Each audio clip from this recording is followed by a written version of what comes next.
Well, good morning, everybody. And I would just want to thank everybody who is tuning in for the West Virginia Chamber's virtual 2021 Environmental Conference. We're certainly optimistic that next year we'll be able to be back in person with COVID vaccinations going so well in West Virginia and the rest of the country. And we're looking forward to getting back to in-person meetings. We're still virtual, at least for today. And I want to thank everybody who's tuning in. I want to thank the presenters who have logged in as well. But just want to give a special thanks for a minute to the West Virginia Chamber's Environmental Committee Chair, Kathy Beckett. Kathy worked so hard on the Environmental Committee, making sure that our members stay well connected with regulatory agencies, getting important information out to them. But Kathy has also worked very hard on putting this conference together, lining up the speakers for today and so forth. So just a special moment to go ahead and thank Kathy for all of her hard work. Before we really get going today, I just want to go over just a couple things. We got great news just this morning that this program has been approved for 3.5 CLE credits. So for lawyers in the room here today who are looking for CLE credit, please email me after the conference today with your name and your West Virginia bar ID number. I will have to go ahead and turn that information over or into the state bar afterwards. So if you're needing that credit, it's 3.5 CLE credits. Just make sure you send me your name and bar ID. We also have the ability to take questions today. There's a couple different ways that we can take those questions. One of them is the traditional Q&A box or the chat box where you can type in your question and I or Kathy can go ahead and read that out. We also, if you would like to ask your question live, that is an option we do have. In order to ask your question live, just make sure you hit your little blue hand at the bottom of your screen and raise your hand, and then I can go ahead and make it so that you can be allowed to talk. And we can go ahead and that way ask a live question if you prefer. But again, just want to thank everybody who's tuning in this morning. And without further ado, I'm going to hand the program over to Kathy, our Environmental Committee Chair. So Kathy, it's all yours. All right, Brian, thank you. Thanks to the committee for its support, because without you all wanting to participate, this wouldn't be any fun to do. It's no fun to do things by yourself, although certainly Samantha, David, Jossey, and I enjoy talking to each other. We could have done it alone, but wouldn't be nearly as delightful. I don't know what the numbers are, Brian. I think we have 90 plus registrants, and at this point, there are 51 of us, and so there'll be others joining as we go. And I want to keep this informal because being dynamic and iterative in what we're talking about helps all of us learn the topics and actually helps us learn from each other. I think one of the key messages right now is that there's so much change afoot that keeping an open dialogue and learning from one another's perspectives is going to be important for helping us define how to step forward and to address the issues that are presented before us. I've only chosen 3 itty bitty little issues. So we're going to talk about environmental justice, climate change, and then the world of PFAS chemicals. Having focused on these small issues, really what I'm hoping to do is to try to bring us all together on what's happening today, because every day something new happens.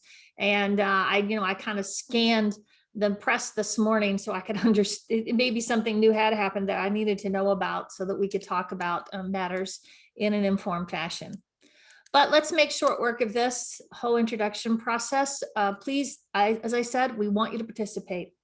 My first speaker is a very special guest, well known to the Chamber Environmental Committee. And for those of you who have gone with us to Philadelphia in the summer, we used to do that every year. We moved it to the fall to try to avoid the thunderstorms. The stories are notorious about the efforts to fly to Philadelphia and have canceled flights and not be able to get there. But anyway, one of the people that was always there smiling at us when we walked into EPA Region 3's offices is our special guest today, Samantha Beers. Samantha has been with EPA Region 3 for, I know when you list years, it makes you start to age, but you can see Samantha's not particularly aging. So anyway, she's been with EPA for 24 years plus. You might know her more specifically with her role with the Office of Environmental Enforcement, OECA. She was the director there, and that's where I met her. And I have a story to tell that one time we were negotiating, and my client was speaking a little off color, and I kicked him under the table, and Samantha politely didn't pretend like she noticed that I kicked him under the table. So anyway, it's good to have Samantha here, but really I have her here today in her capacity as the director for the Office of Community, Tribes, and Environmental Impact. Environmental assessment, excuse me. And so Samantha and I began a discussion some time ago on, can you help us with the state chamber with understanding what EPA is thinking these days? And so what I'd like to do, Samantha, by the way, Samantha is also a lawyer, her background at the UC Berkeley campus law degree, and help us a little bit understand the status of the law, the policy, what the internal thinking is of the agency on environmental justice.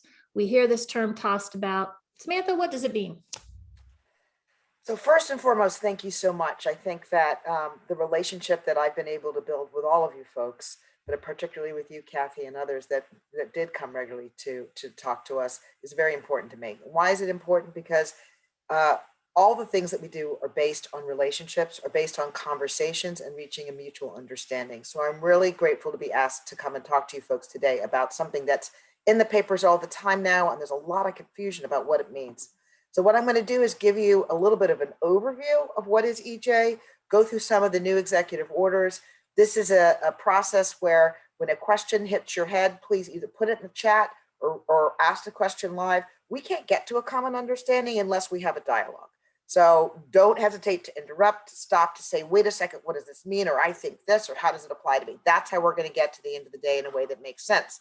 I'm going to share my screen, and we're going to go through the presentation that I prepared, particularly for this group. Now, hopefully everything works the way it did when we tried it. Okay, let me go to slideshow. This was all up perfectly before, you'll notice, from beginning. Okay. So what you should see in the middle of your screen is the fundamentals of environmental justice, and on your right-hand side, you'll see a couple faces. Okay, so my name is Samantha Beers. I'm the director of the Office of Communities, Tribes, and Environmental Assessment. Nestled within that office are things like children's health, environmental education, environmental justice, healthy homes, opportunity zones, community development, and the like. What are we going to do today? I'm going to run you through a little bit about what's an overview of environmental justice. I'm going to review the current events in this administration in environmental justice, talk a little bit more about what the agency is doing about integrating environmental justice into our regular workday. We're going to talk a little bit about ESG practices and where Kathy and I jointly think that EJ could be folded into a system that you're already used to help that process along, and then some quick closing thoughts. So why does EJ matter? So I start with this quote by one of the individuals that is largely credited with starting the movement back in the late 1980s, Dr. Robert Bullard. Whether by conscious design or institutional neglect, communities of color in urban ghettos, in rural poverty pockets, or in economically impoverished Native American reservations face some of the worst environmental devastation in our nation. So what is environmental justice? Well, EPA in Executive Order 12898 defined environmental justice as the fair treatment and meaningful involvement of all people, regardless of race, color, national origin, or income, with respect to the development, the implementation, and the enforcement of environmental laws, regulations, and policies. So the lawyers in the room will all appreciate this. We're going to take this apart and talk about the terms of note. Fair treatment means that no group of people should bear a disproportionate share. Remember that one, disproportionate share, as compared to who is what you're thinking, of the negative environmental consequences resulting from industrial, governmental, and commercial operations and policies. What does meaningful involvement mean? It means that people should have an opportunity to participate in decisions about activities that may affect their environment or their health. It means that the public's contribution can influence the regulatory agency decision. I said can, not should or will. Community concerns will be considered in the decision-making process, and that decision makers, here's the important part, will seek out and facilitate the involvement of those particularly affected. I love this slide. I love this slide because it's a quick way of trying to understand these terms that are constantly used interchangeably, and they mean different things. What is equality? The equality is the assumption that everyone benefits from the same support. That's equal treatment. So you'll see a playing field here. Powers that be have all decided that there needs to be a fence. Makes sense to have a fence. Notice that the fence is solid wood. So if by birth you happen to be short, you just can't see over it, even when you're given the same size box as the two other folks. One can see with the box, one could see even without the box. What's this concept of equity? Equity is that everybody gets the support they need. This is the concept of affirmative action. So you produce equity by right-sizing the boxes to the individual's needs. And here's my favorite one. What is justice? You'll notice that the fence has been shifted. No one's arguing about the need for a fence. Need to have a fence, but does the fence need to be solid wood? In this last picture, what you see is they just switched the fence to a see-through fence. Now you don't have to accommodate anybody because all three can see the game without the support of accommodation because the cause of the inequity was addressed. The systemic barrier was removed. Still have a fence, see-through fence. So what is this EJ movement you've been reading about in the newspapers? It seeks to meaningfully involve those who are politically disenfranchised or economically incapable of making changes in their neighborhood. Think if you rent, not own. So you live in the neighborhood for 30 years, you don't own the property, how can you make meaningful change in your neighborhood? It strives to end environmental racism arising from the abuse and neglect of the local environment, and it seeks to systemically address and redress the disproportionate burden placed on low-income and minority communities. Let's talk current events. This first executive order, which is 13983, I put all this in here for you folks. I'm sure you've read some of them before. I'm not going to read them to you. I'll hit some of the high points. This is a conversation about affirmatively advancing equity, civil rights, racial justice, and equal opportunity. And there's President Biden is saying it's the responsibility of the entire of the federal government. And advancing equity requires a systemic approach to embedding fairness in the decision-making process. Charges the federal agencies with taking a look at all of our policies and recognizing and working towards redressing inequities.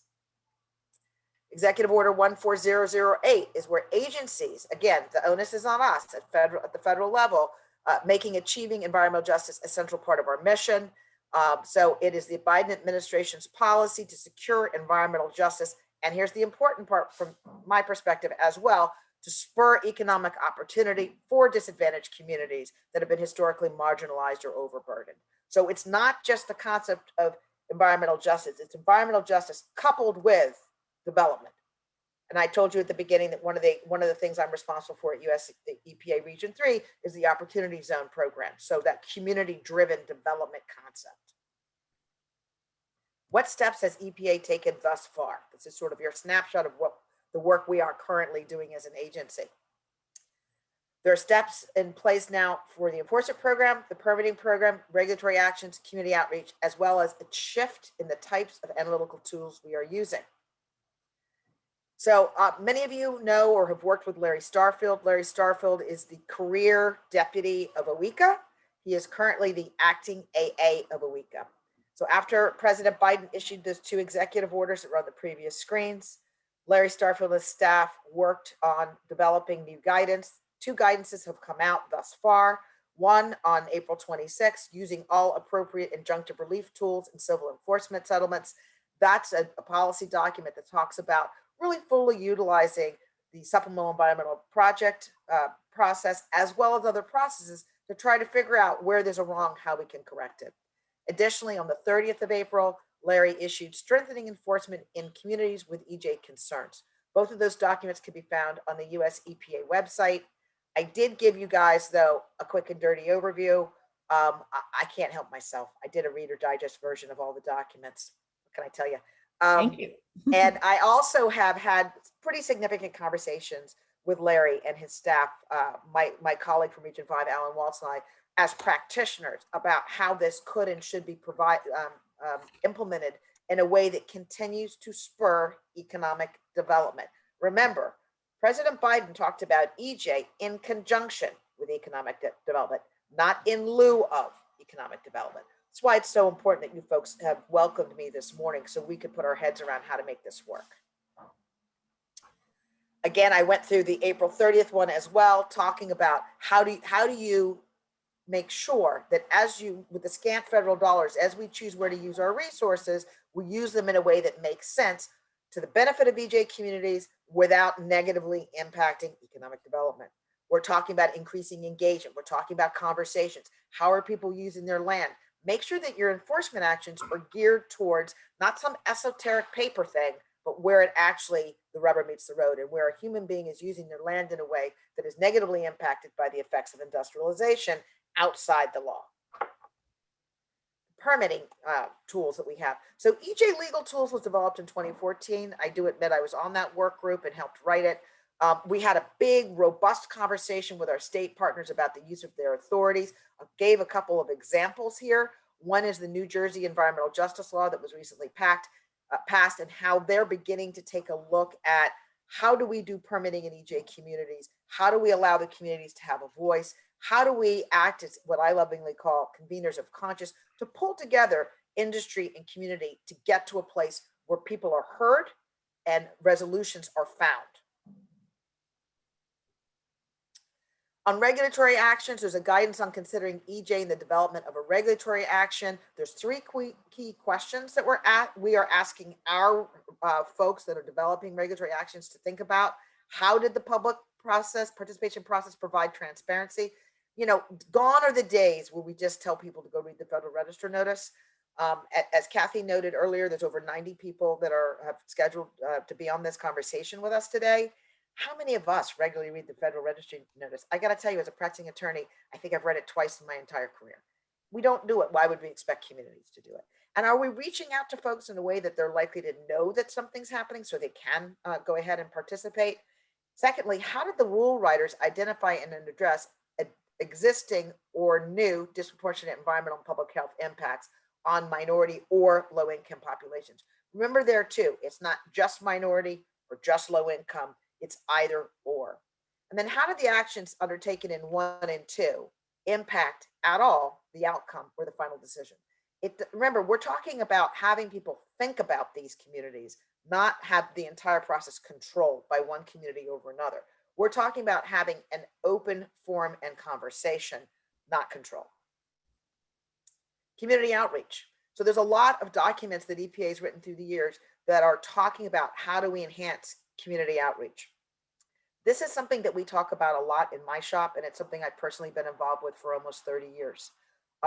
There are actions that EPA offices like mine are taking to promote meaningful engagement in the permitting process by overburdened communities. Quick examples I'm happy to share.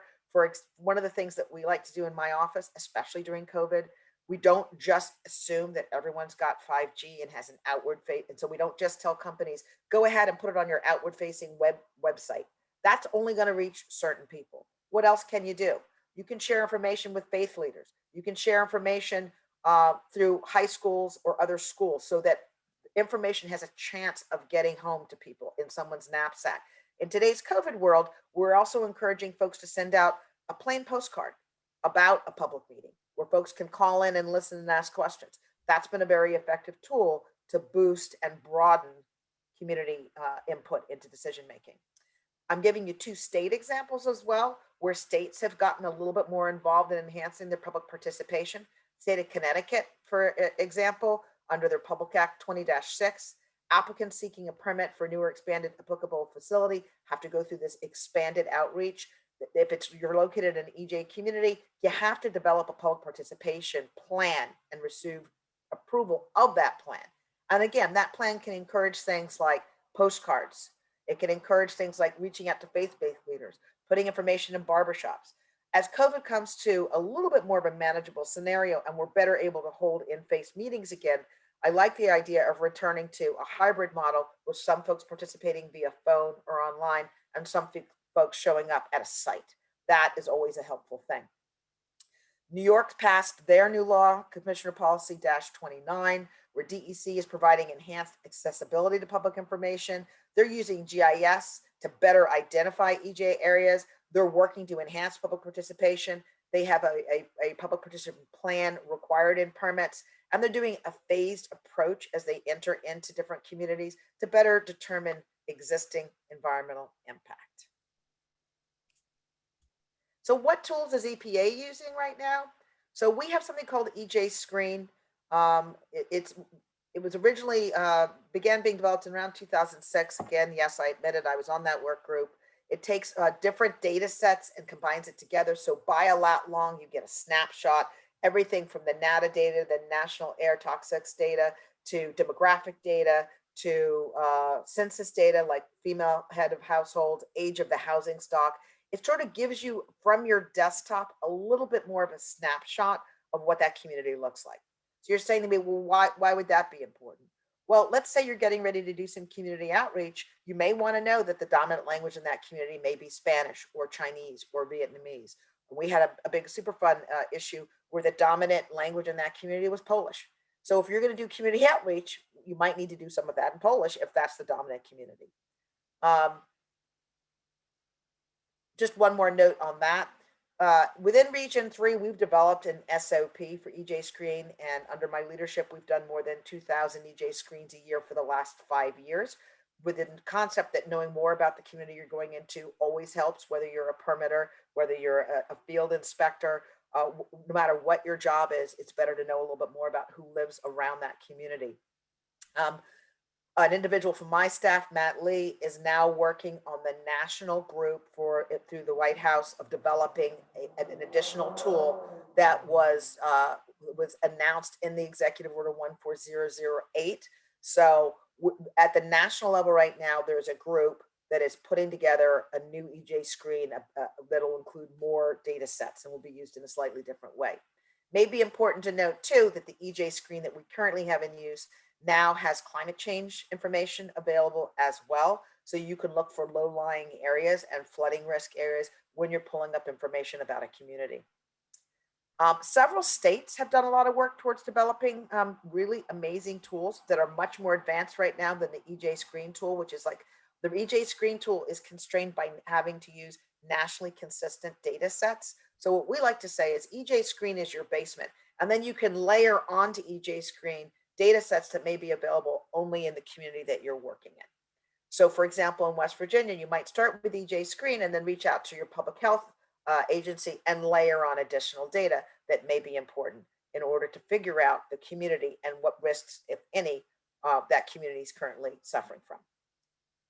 So Cal Enviro Screen, so if you want to get online and take a look at what they have a very in-depth and complex tool, which is very accessible from their website and really gives you an idea of what some of the states are starting to think about.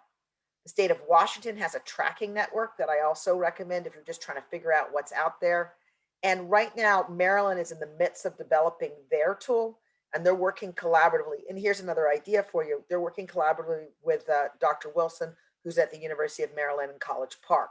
So using a local university with someone who has an in-depth interest in GIS tool applicability is also a way to accelerate tool development.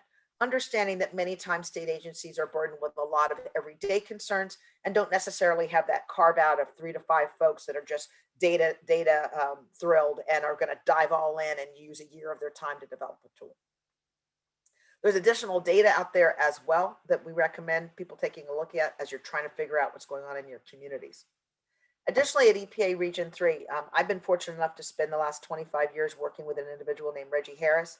Reg is not only a toxicologist trained at Hopkins, but he is also an amazing resource in terms of cumulative impact analysis, which Reggie and I have been talking about, over morning coffee for many, many years. So out of my shop, we've been developing a desktop tool that layers in EJ Screen as well as public health data. So if Kathy was to call me up and say, hey, I got a client who's thinking about what to do in this one area, I'm making this up in South Charleston, what can you tell me about the community? I could get my hands on information on everything from hypertension, cancer rates, infant morbidity, low infant birth rate, asthma rates, food insecurity, all those sort of factors as you start to think about EJ, remember, in conjunction with economic development. So for example, there are some communities I'm working with now, and one of their biggest issues is hotspots. Second big issue would be food insecurity. So when I was working collaboratively in the last administration under Cause Servideo, I did a big meeting and conversation on EJ with a bunch of folks who are the attorneys and owners of strip malls. And we talked a lot about food insecurity and the information I could give them to say, hey, if you're thinking about putting in a new mall area, did you know that this community doesn't have a food store? So you know that an anchor food store there would probably be very well received by the community, whatever else you choose to put in that strip mall. So that kind of data is something also that we found very helpful in conversations, not just with economic developers, but also with the community. So let's talk a little about environmental, social, and governance practices, because you're saying we're West Virginia manufacturers. I understand EJ's hot in this administration, but what do you want from me? What am I supposed to do with this new information? How is it going to work for me? So we started thinking about how do we get this information into a place that's much more accessible and understandable for business communities. Many of you, I'm sure, are already thinking about ESG and value-based investors, and some of you are probably already reporting out under ESG principles. So what are the ESG criteria? So what we started doing, so Kathy told a little bit of the story. Kathy and I have known each other for some time now, which is a nice way of never telling anybody how old we are. And she called me up and said, you know, West Virginia manufacturers, I'd like to invite you to come talk to us a little bit about EJ. It's all over the news, and we need to understand it so we can be better prepared to counsel our clients and to make the right choices. We started back and forth with conversations, and I'd call her and say, I'm trying to work on this project. Can you help me? Or can you give me some West Virginia knowledge? And I need it to be really, I need to truth test some of this. And through the course of these conversations, we both called each other one day, I don't know when it was, maybe 2 months ago, and said, what do you think about ESG? What would happen if we took EJ principles and we put it in what businesses are already used to thinking about, which is ESG? Does it fit? Does it make sense? Will it help the businesses better understand what EJ is instead of this sort of amorphous, scary blob in the distance? We thought, my goodness, we could. So under ESG criteria, there's the environmental flag, which is hazardous material generation. And how do you translate that to ESG? Which is something you guys are already probably working on. It should be permitted at the lowest possible level. Nobody wants to create hazardous waste, so then they have to manage hazardous waste. So I think that ESG waste minimization industry commitments should be robust and reasonable. And why do I think that's important? I think that many of you are already doing your best job at reducing the creation of hazardous material. So ESG will allow you to report out to the American public and to values-based investors the amazing work you're already doing. And that to me is extraordinarily important. The human rights part of ESG report out, that's considered to be the freedom of association and tangible opportunities should be ensured, which means when you go out and you figure out what your labor force is like, how do you look at that labor force? Then there's labor practices and decent work. So many of you are in industries where OSHA rules also apply. You just want to make sure that you're living up to your OSHA standards. As you know, a happy and informed and healthy workforce will produce more for you. So let's just make sure you report out on the amazing stuff you're doing to meet OSHA requirements. This is one that I'm particularly fond of, the economic portion of ESG criteria. I can't tell you how many times I've read documents when they say, well, this is good for EJ because we're bringing in jobs. The studies that I have done have shown that one facility in particular, going to leave the name out, they had 326 jobs at that facility. Only 8 were from the zip code where the facility was located. So I'm suggesting that ESG would allow you to report out how many folks from the zip code where the facility is located you're providing jobs for. That's a good news story. When you're going into community and you're providing jobs in that community, wouldn't it be great to have that reported out? So you can say, it's not this esoteric thing of we're creating jobs. Look at the jobs we're creating. And I'm not even going to get into the multiplier effect of jobs. I'm going to leave that to people who are economists, who are better at this than I am, to say, wait a second, there's also the lunch truck. There's also the, all the other things that cascade from a good job. You provide a job at a livable wage, folks are going to be able to eat lunch out. They're going to eat dinner out. They're going to buy a washing machine. Those multipliers are for other people to figure out. But I think it's important to be able to report out how many jobs you're bringing into a community. Society. Here's one that's also very near and dear to my heart. Genuine engagement and commitment to collaborative partnerships and communication with fence line impacted communities. I know that many of you already do this as a standard practice, but EJ policies and practices, and if you put EJ into ESG, you will be able to report out on your CACs. You'll be able to report out that 4 times a year or once a month or however often you normally do it, you have these meetings, you listen to the community, you hear what their concerns are, and where practicable, you address those concerns. I'm going to stop on this one for a second and give a couple of examples. I held a meeting, for example, in a collaborative way with some industries because the community was all up in arms about the truck traffic. The facility did not realize that the truck traffic, 300 trips a day, were following the school bus route. They didn't realize because they didn't know. When we chaired this meeting and the community stood up and said, you know, the corner of 3rd and Main, there's 10 kids that stand there and it's kindergarten through 5th grade. And we're worried every day because the amount of trucks in the morning between 6 and 9:30. The facility said, we had no idea that that was the same as the school bus route. We can shift that 2 streets over. Is that also a school bus route? They contacted the school. It wasn't. They shifted. Everybody calm back down. Oftentimes in these conversations, I believe you will find, it's been my experience over the last 25 years of doing community outreach work, that maybe the community has 10 concerns. 5 of them you can address without blinking an eye. Maybe 1 or 2 of them you can shift to. The school bus example is one of them. And maybe 3 you're just not going to do. But 7 out of 10 is a lot. And that's enough to get a really good conversation and engender some trust and some good feelings on the part of the community. That's worth it. And that's a way that you can then report again out through your ESG criteria on the meetings you've had, the shifts you've been able to undertake, and how the community, 7 out of 10, you met 70% of their demands, air quotes, concerns. That's a yes in my book. Product responsibility is the last prong in the commonly accepted ESG criteria. It means that you're going to adhere to the permit limits, you're going to adhere to monitoring and reporting, and you're going to be as transparent as practicable with impacted communities. So where you can talk about what you're doing and why, and when a bell goes off, what it means, that's what we're asking you to do. And reporting out on the work that you're doing in that realm will give you guys the ability to say, wait a second, we are positive members of this community. We hire X amount of people from this zip code. We have regular meetings, and where practicable, we've met the demands. We adhere to OSHA whenever possible. We minimize our hazardous waste generation as much as we can, because not in our best interest to generate something that we're then going to have to pay to deal with. So we don't want to do that either. So this gives you a way of a crossover. I got to tell you, I'm a little concerned I have no questions yet. I know I'm a fast talker. I'm making a list. But pretty soon, I'm going to call on people like law school, and you're not going to want that, because I'm going to pull the participants. I'm going to say, John, how do you feel about these concepts? You don't want that. Well, I'll let you go, and then I have a few questions for you. Excellent. So I wouldn't be me if I didn't say, did you guys get a chance to read the op-ed piece that Kathy and I wrote that was published in the Philadelphia Inquirer on April 27th?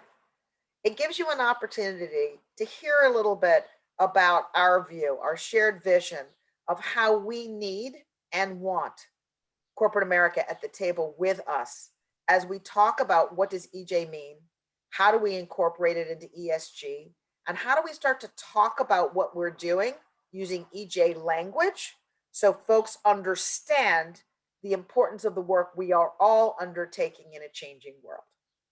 So if you haven't read it, of course, Kathy and I highly recommend that you do. And that's my last slide. Well, Samantha, that's a mouthful. Oh, I do have key takeaways. Do it. I can leave the key takeaways up while we start with questions. All right. So the issue in my thinking, to sum up in like business terms, and one of the things Samantha and I have learned is that although we're using different terms, sometimes the other one says, oh, that's really, not the right way to say that. I hear in the environmental justice dialogue what I would call the license to operate. If we follow what we're asked to do as a business community, the trade-off is you have a license to operate, and we government and the partnership with business will form a partnership, and that will help answer the question by community or detractors or competitors: is this license valid? Are you following the laws? And so when you talk about environmental justice, is there an affirmative report that companies need to be ready to do? I mean, where do we check this box? And as you have said before, where's this manual that we're supposed to know about? Have we changed the rules, or what's going on? I would argue that what I'm looking for is a long-term environmental justice advocate, and I mean, I've written policy, I've done this for 30 years, is I'm looking for the three-legged stool. I think it is business, I think it is government, and I think it's community.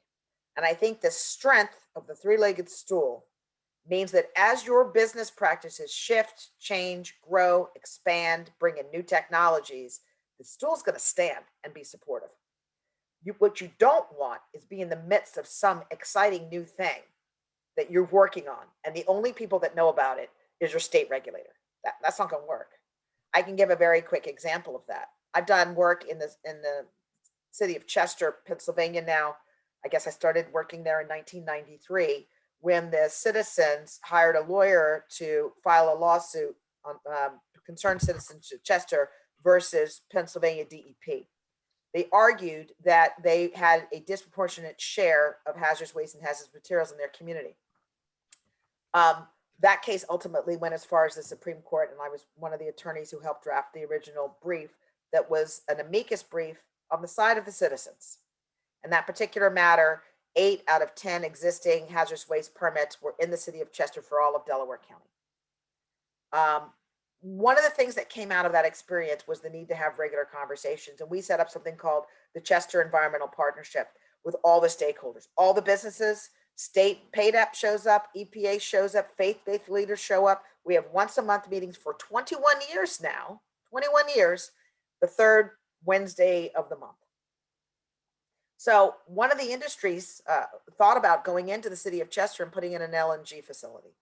And they kept saying, oh my God, the community is going to fight us. It'll never happen. It'll never happen. And I said, hold the phone. We have the Chester Environmental Partnership. Why don't you come make a presentation, however many weeks and months in a row it takes to get the information out and understood by the community. They did that. They got absolutely no community resistance. They had questions. And the community then went and got University of Pennsylvania Environmental Group to come help them understand the questions and the answers. But nobody walked around saying, not in my community, I'll lay down on the street in front of the facility. There were no negative community stops to this exciting change in Chester. That's a story that I know we all want. We want to be good community members. We want our changes, our growth to be heralded, applauded by the community in which we operate. You don't want to be the bad guy. But that's why I'm talking about this three-legged stool. Well, and the good example that is also as storied and as long-standing is the chemical industry through the responsible care program started community outreach committees where they would meet on a regular basis. They were called CAPS. And they're still ongoing, and many of them have been in place for, as you say, years on end, because you develop this relationship with local leadership, whether that be private NGOs, community-based elected officials, company representatives, and all. And so I think your model is not that different than what I think industry has done over the years, when it finds itself in a real leadership role in a community, or at least a role where they are constantly being asked, please tell us, what's going on. Are you going to leave the community? Are you going to, disinvest and tear it down, or are you going to stay? It's not always an environmental question that's being asked at these kinds of meetings. It's sometimes, as I think what you've described, it's that whole question of almost ESG, it's almost environmental justice. It's like, what are you a partner in our community, or we value you as a partner in our community? So let's talk about how we walk together through the next few years. It's the license to operate, still. So I don't see anything that different from it. What I want is, I want to hear those stories from the corporate side. I want folks to feel comfortable saying, well, we've been having these meetings. And by the way, these meetings are not a one-way street. It's not just for the community to tell you what they need. You can also tell the community what you need. You can also say, our facility's been broken into twice. Don't you understand? We have the fence there for a reason. There's some hazardous material. There's hot things. We don't want your kids sneaking in there with a pack of beer. I mean, this is a two-way street. This isn't a one-way street. But what I would love, and what ESG will allow you to do, or however you choose to do it, is tell your own stories. Take Right. credit for that outreach that you're doing, because I don't know how I can find credit for it. I don't know. I can't readily go on anyone's website and say, hey, wait, you've been having once a month meetings for 12 years. I can't find that data. I want to find that data, because then if a community member calls me and says, we have no idea what's going on, and we think that they're swinging cats around in there, I can say, wait a second, there's a meeting. Have you ever showed up at the meeting? Have you voiced your concerns? Are you being a good member of this community by having a fair and frank conversation about your concerns? I mean, this is a two-way street that I'm proposing. Oh, well, I agree with that. We have a question, and I'm gonna spin it around a little bit. You know, environmental justice, and we're looking at West Virginia. And over the years, I think West Virginia has felt as it has been on the brunt end of the climate change dialogue.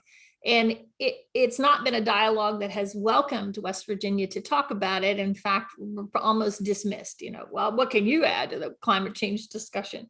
But environmental justice certainly has a role to play in climate change in rural communities. And I know climate change is not your forte, but are you seeing that nexus also? You know, I see it in the Biden executive order dealing with climate change, the two that I've seen lately.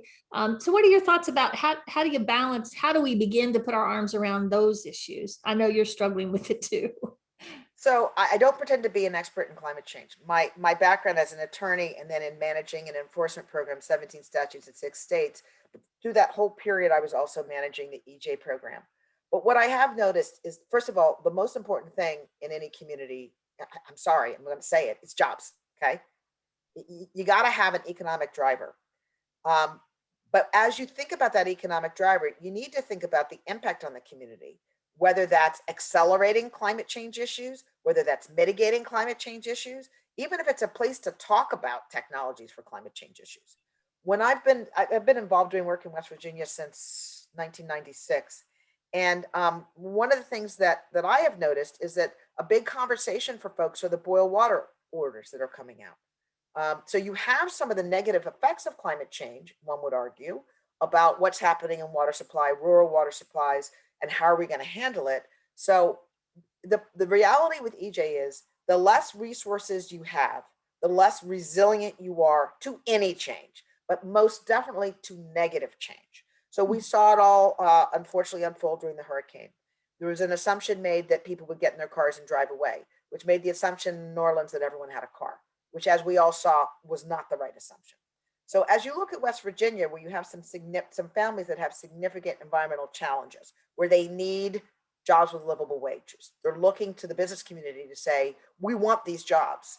As you guys look at what your role is, you need to think about, how do we provide these jobs, and how are we going to do it in a way that also meets climate change goals? Because our least resilient communities will be EJ communities. And remember, EJ is not just about color, it's also about income level. So this assumption that everyone's got a car filled with gas, or everyone can just drink bottled water for a month, those assumptions have not stood the test of time.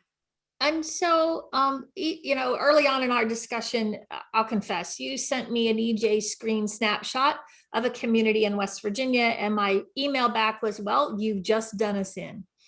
My point is that you cannot encourage investment or even financing if you put a label around a community, or you pin up that red sign that says danger, death, dying, and destruction. You know, there's no justice here. The environment's terrible. The pollutant levels are off the mark. I mean, not only does that depress the local people, and I don't mean just the poor and downtrodden, I mean everybody in that community, leaders and business decision makers and everyone. It also, I think, chills potential investors, whether they be from international companies or they be in the boardroom of, you know, some of our major Fortune 500 companies who are looking for places to, you know, okay, we've got a workforce who'd like to work, but I'm not moving there. Why wouldn't I just move somewhere nicer? How does EJ Screen help me or hurt me, or how do I need to think about that? So I recall that email exchange. So one thing I do want to say from the jump is that as we have these conversations, and I hope that the conversations will extend to after when I'm in the room, but also for your membership. I'm happy to have these conversations repeatedly. Kathy and I have decided that we can disagree without being disagreeable. And so she will tell me, that's it, you just did it. And I'll say, let me think about it and get back to you. And we've decided that the important thing is to continue talking till we get to a place where we both see a victory, where we both see a way out. And so I'd like us all to use that lens when we have these conversations, because I will reiterate, we will never be able to fully implement this administration's goals without business. We need you. So we need you to come to the table and raise your issues and questions so we can get to the end of the day and figure it out. With that said, EJ Screen is not meant to make anybody feel bad. It's meant to let folks know what they're walking into.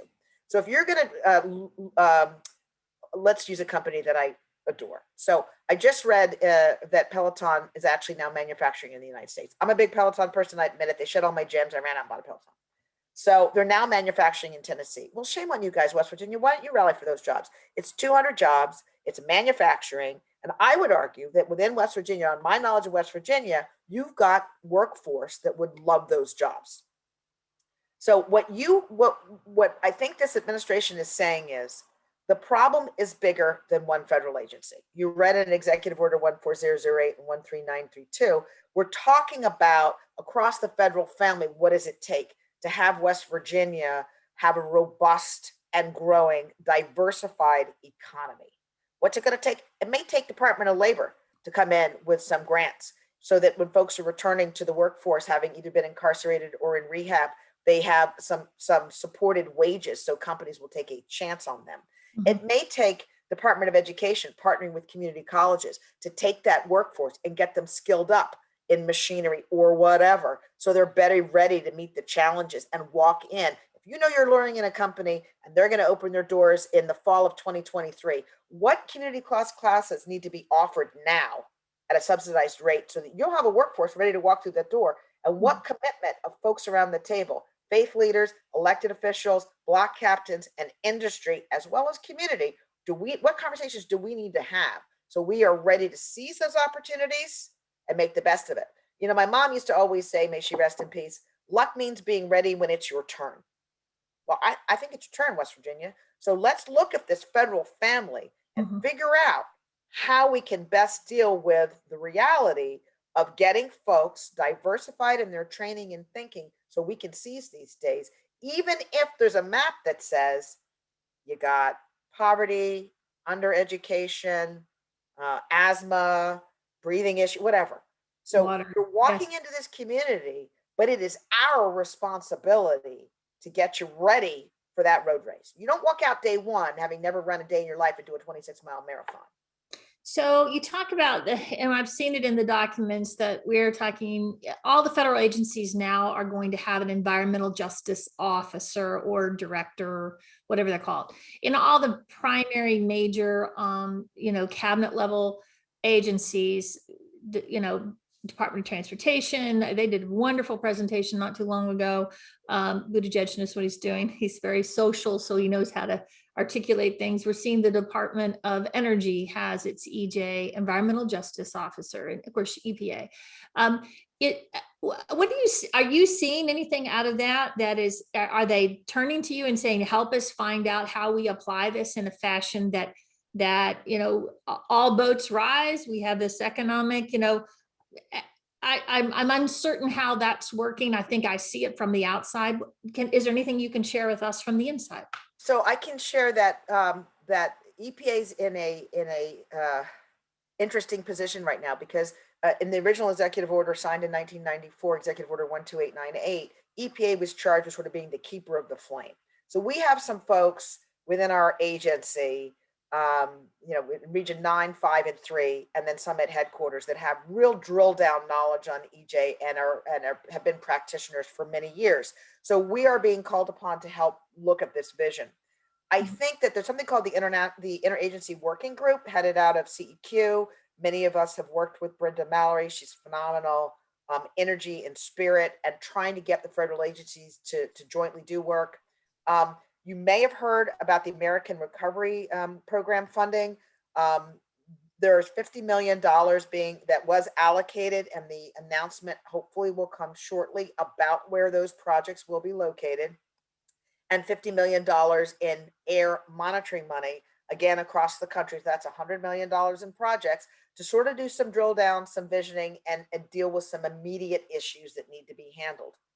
The concept of how we work well across agencies is one here in Region 3 that we have tried before with great success. Regions 3, 4, and 5, for example, have done several projects across Appalachia where we've had measurable success in moving the needle from where we were to where we wanted to be. More importantly, perhaps, we've been able to leave behind a local organization to take up that mantra. What am I talking about? We did the Huntington Port Initiative.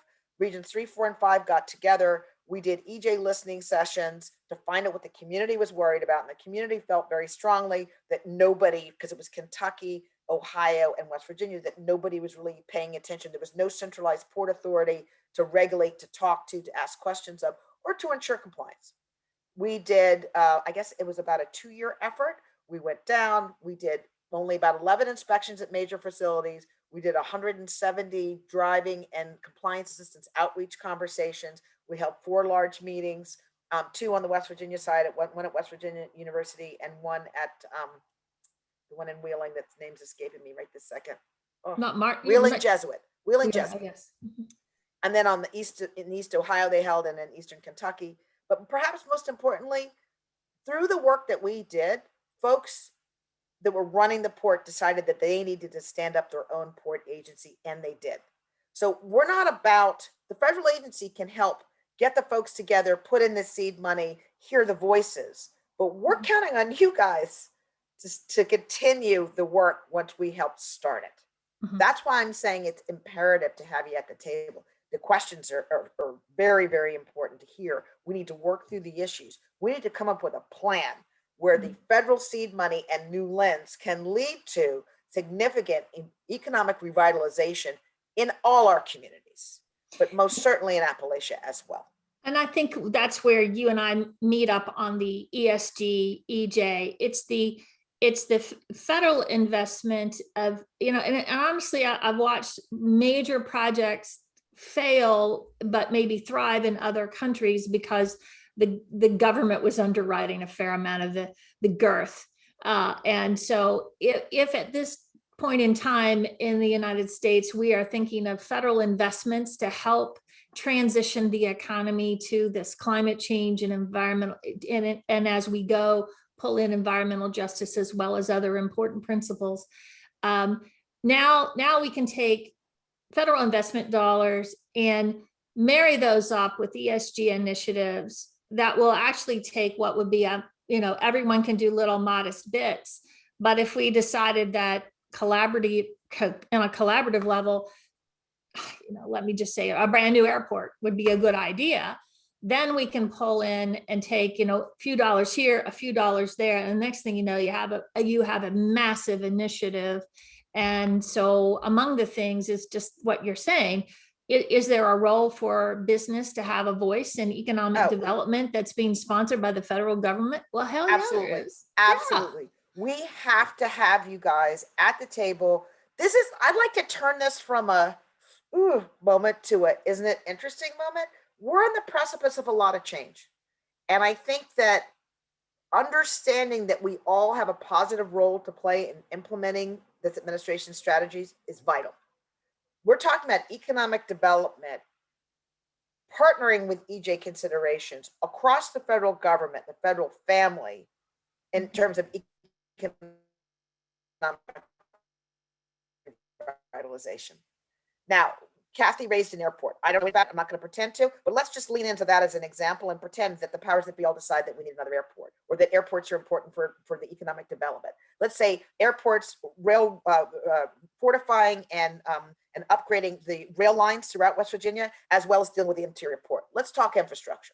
So if we have infrastructure, then you can say to major companies, you need to manufacture it here because you can go through the port and barge your product. There's major highway access for your trucks. We also have an airport if it's time sensitive or refrigerated material. Look at the opportunities that can happen through the Department of Transportation working with the Department of Energy to revitalize the railways and the airport. And by the way, the roads could probably use a little work. Dams and bridges haven't been looked at in this country for many moons. And think of the jobs that can be created when you have that sort of work. let's be honest, you got to meet people where you find them. So and I do this when I pick my own staff. There are some folks that are ready to hit the ground running in manufacturing right now today. There are some folks who need to learn that job. And there are some folks that are better suited to other jobs. If you're doing wide scale road work, there's a role for the guy with the stop start sign. There's a role for the guy to push this machine. There are some laboring jobs that take very little in terms of skill mix to go in and start making a decent wage. I'd like to see that sort of partnership so that we can put America back to work. What's the most important thing in an EJ community? Gotta have a job. Gotta have a job. So, I mean, you want to have a job, you want to have a safe job, and you want to be paid a livable wage. So, I mean, what we're talking about here isn't either or, it's us. And what I'd love to see is that table get wider and wider. I think we have a question. Let's see. Brian? Yes, we have a question from Eric Carlson. Eric, I'm going to go ahead and allow you to talk so you can answer your question. I believe you are now on. Just Eric, make sure you unmute yourself if you haven't.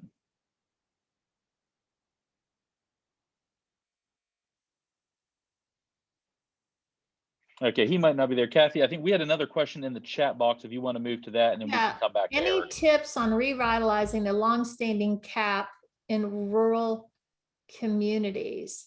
Well, I think some of my suggestion is gathering some thought leaders around setting up a community outreach group, and then begin, invite some federal agencies and state agencies to participate and begin informing one another about what the topic is. I think if you pick a topic, and if it's something as simple as, do we need to have a more coordinated port management program in Huntington? That was the topic. And suddenly you had, a handful of people who had an interest. I think part of the issue is just identifying a common issue and then begin to build from there. One common issue likely leads to a dozen others. So I think it would be, I think you could revitalize a local community effort and perpetuate that kind of discussion. And you have to have some rules. You don't walk in and say, we want the media here. We'd like to have the defense lawyers and the plaintiffs lawyers to do all the talking, although I'm happy to talk. But, I think you have to have the real thought leaders who are willing to have a discussion. Samantha and I were drafting up some recommendations, and one of them was, let's just go in and let the community talk for a bit, and please invite only the community, and let's leave the advocates to do a second meeting. You can't tell them they can't meet, but let's just pull people aside and say, we want to hear what you have to say, and then we'll go from there. And there's no bad time to start those conversations. Right. And it's good. I mean, ESG principles say you need to have a healthy community. You need to talk to them. Environmental justice says, please reach out and include people in your community. There are so many similarities that I think we have to be careful that we're not stalling with semantics rather than just, moving toward problem solving. There are some reference guides you can look at to say, so what are the sort of the principles you want to think about? They're on the website, they're free at EPA. You can look at it and read it and say, I like this and I don't like that. I think the important thing is to think about it and to start it. And some of those conversations are not going to be comfortable.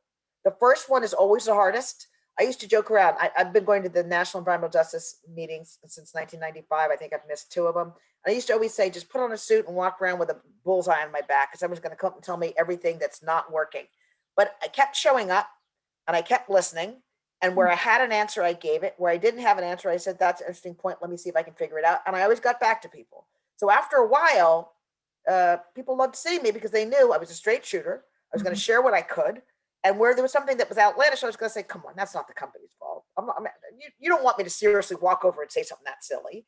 And by the way, what's your role in that? So there is a bit of a give and take that can happen. But I think the first step is just to listen with a little bit of Teflon on.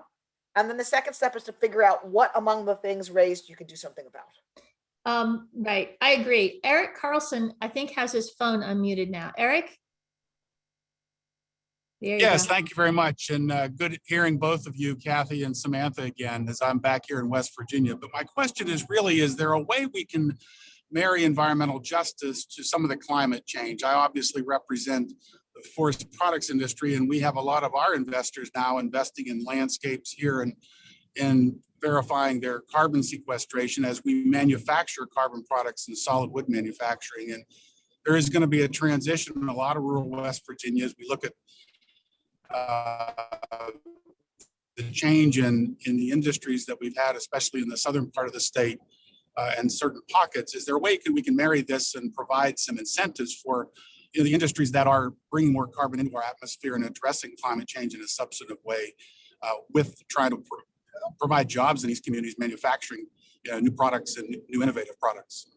So I'm wondering, Eric, if you were perhaps eavesdropping on a conversation that Kathy and I had last night around 4:45, where I was saying to her, and we were joking back and forth about saying, what do we think the answer is when it comes to change? And we both said out loud, incentivizing change. I mean, that's why we have to have conversations with industry. I love that idea. So how do we get the concept of, if you're in this sub-site, how do we further incentivize you to stay on that road and finish that road? That's something that should be raised. I think that's a very valid consideration. I think it has a lot of merit. And I think incentivizing change is something that we need to pursue. We see it in the solar market. I'm about to get solar panels put on the top of my house. And one of the reasons I want to do it is there's a tax write-off. It's good for the environment. I'll feel good. I won't feel guilty turning on the air conditioning instead of my ceiling fans. But also, there's a tax incentive. So I think you put your finger on it. I think we need to incentivize change. We meaning the federal government. And I also think that we have to be careful that EJ and ESG don't become a way to, and I used this term early on when I saw the EJ screen. I said, well, you just gave us an F. You graded us an F. Now, where do I go? And I think what we have to be careful about is, industries are offering important products and services to their communities and to the market. And not all products are going to be zero emissions. Not all products are going to get an A+ on climate change, meaning we're just going to stop doing, but there's a balance, and you can do commitments. I heard the discussion by Lisa Jackson, former EPA administrator, who is now the ESG sustainability officer for iPhone, right? Right. So she says, we use all these little boxes that we send all over the world, that pretty little box that gives you your phone. We understand that that is not a carbon friendly result, but, they're trying to balance it with other actions. I see the other industries are saying, I can minimize emissions. So that's going to be my role. I can't zero them out, but I can certainly minimize. So I think that the forest products industry and forest management principles, can be married so that you can create a little bit a balance, a contribution, as well as using the resource. Part of ESG is that you are managing the resources and your utilization today to lead to future generations opportunities. And so I think what we have to do, and what business is very bad about doing, we write these ESG reports and we send them to investor analysts. But what we fail to do is tell each other what we're doing. We ought to teach ourselves, not be afraid to talk about the great things we're doing, so that when the elevator speech comes, or for example, I've been listening in on the White House Environmental Justice Advisory Council discussions, and there have been, lamentations and oh my gosh, this is what happened. And I'm sitting there as a business person thinking, oh, that could have been answered. There's an easy way to allay that concern. But, I think it's just being proud of who we are, being able to talk about it. Maybe we're getting over that now, because as we have seen, a positive role for business we have been doing that in the past year through the pandemic. We've been supporting our employees. We've been, keeping jobs open. We're doing everything we can. And actually we shifted so we could provide pandemic related resources, whether that was, donating to food banks or PPE or whatever. So there's a leadership role that business plays, and it has had to step up in a very aggressive way, because only in partnership with business could we all begin to step forward into the next phase. So here we are with change afoot. I think business can take a leadership role and talk about what you're doing and compare notes. I used to have a small group that would talk every couple of months about, let's talk about sustainability. Here's what we're doing. Does somebody have wood pallets? And if you do, I think I need them. That kind of exchange really doesn't seem to happen on a coordinated level, although the chamber membership talks, and we're working on an ESG committee. So I don't know if that answers your question, Eric. I think you also have to balance it out with the jobs you're providing in that community. And again, harkening back to one of the ESG principles. So if you can't get to zero, but you're doing your best on minimization, but you're also providing X numbers of jobs at the skill level, that's being a good member of the community too. So well, and you're keeping the lights on. Let's say you're keeping the lights on. I mean, it's not, remember the old economics class, guns and butter? It doesn't have to be either or. So you can't say I'm a bad person because I'm not getting to zero emissions. So climate change people are going to be unhappy with me. There's a balance. Americans have also decided there's certain things that we want in our homes a certain way. So there's going to be a trade-off there. And the question is not, can you zero out one at the expense of the other? It's how can you look at your total package and what do you give and what do you give up?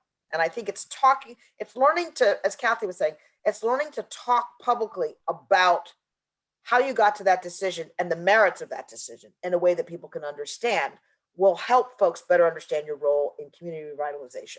And that's what we're talking about, community revitalization. Oh my goodness. Any other questions or comments? Samantha and I can talk about this all day long. I wanted to thank you for inviting me, and remember that this conversation doesn't have to end. It can end now, so you can go on to David Jossey's presentation. But I'm hoping that I gave you some things to think about and chew on, so that when you whip open the paper and you read this, you're not like, what is this EJ thing? But okay, how do I start to think about the community where my facility is located, or the communities my trucks pass through, or where, unfortunately, there may have been a spill, or how do I do that? How do I make sure that so I had a conversation with an individual who's doing great work, nice man. Kathy put me in touch with him. And he said, well, these are all the steps we're taking to try to help this issue. And I said, who knows about those steps? He said, just the people in this room. I said, what about all your fence line people? They have no idea. It's 6 years, nobody knows? No. So you might want to tell them. When a new facility or building is going up, one of your neighbors is doing a big project, if on their fence they put a picture of what's happening next, it makes everybody feel better. Same thing for your communities. It's never too late to start doing some sort of outreach. Happy to be a resource as you move that forward. I know Kathy's here and it's an amazing resource for you folks. I'm hoping that I gave you some things to think about, and thank you so much for inviting me.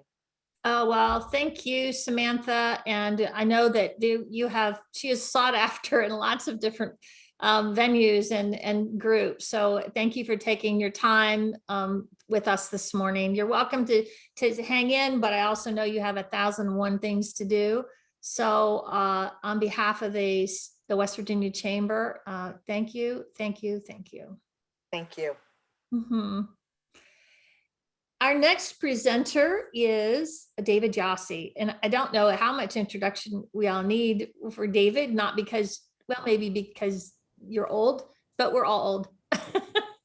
David has been helping the business community on environmental issues for quite some time, and so he's a familiar face. He is the practice group leader for the environmental practice group at Spillman. David has interfaced with many of us on many different industry sectors, so I'm not even going to try to go through that. But I gave David, David volunteered. I want to make this point clear. I said, David, what do you want to talk about? And he said, climate change. And I thought, okay. So he chose this topic, but it is timely and so important. And I think it's an excellent follow-on to Samantha's presentation. So David, if you want to take a minute, we can share your screen, and thank you for your time. We really appreciate you. Well, thank you so much for the opportunity to talk today, Kathy. I appreciate the work that you and Brian have done to put together this program.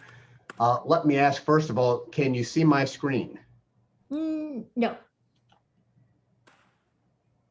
Is that working there? But remember, I think you have to use the share that's on your software as opposed on the Zoom software rather than the share button that's on the PowerPoint presentation. So at the very bottom of your screen should be a share button.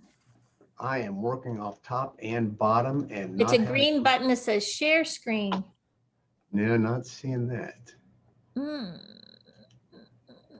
It'll be on your Zoom, David. So if you actually pull up Zoom where you can see the panelists, I see a share screen down there.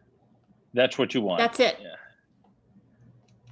I've got that, and I've And clicked on screen 1. Okay.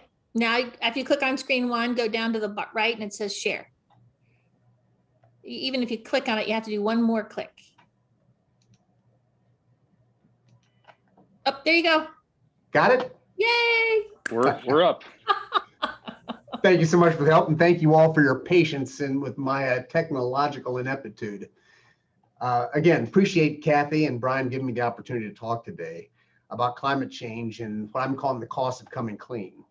A warming world has a lot of people concerned about the future. To prepare for it, the Biden administration has proposed a net carbon reduction of 50% from 2005 greenhouse gas emissions by 2030, carbon pollution-free electricity by 2035, and net carbon neutrality by 2050. Those are all extremely ambitious proposals.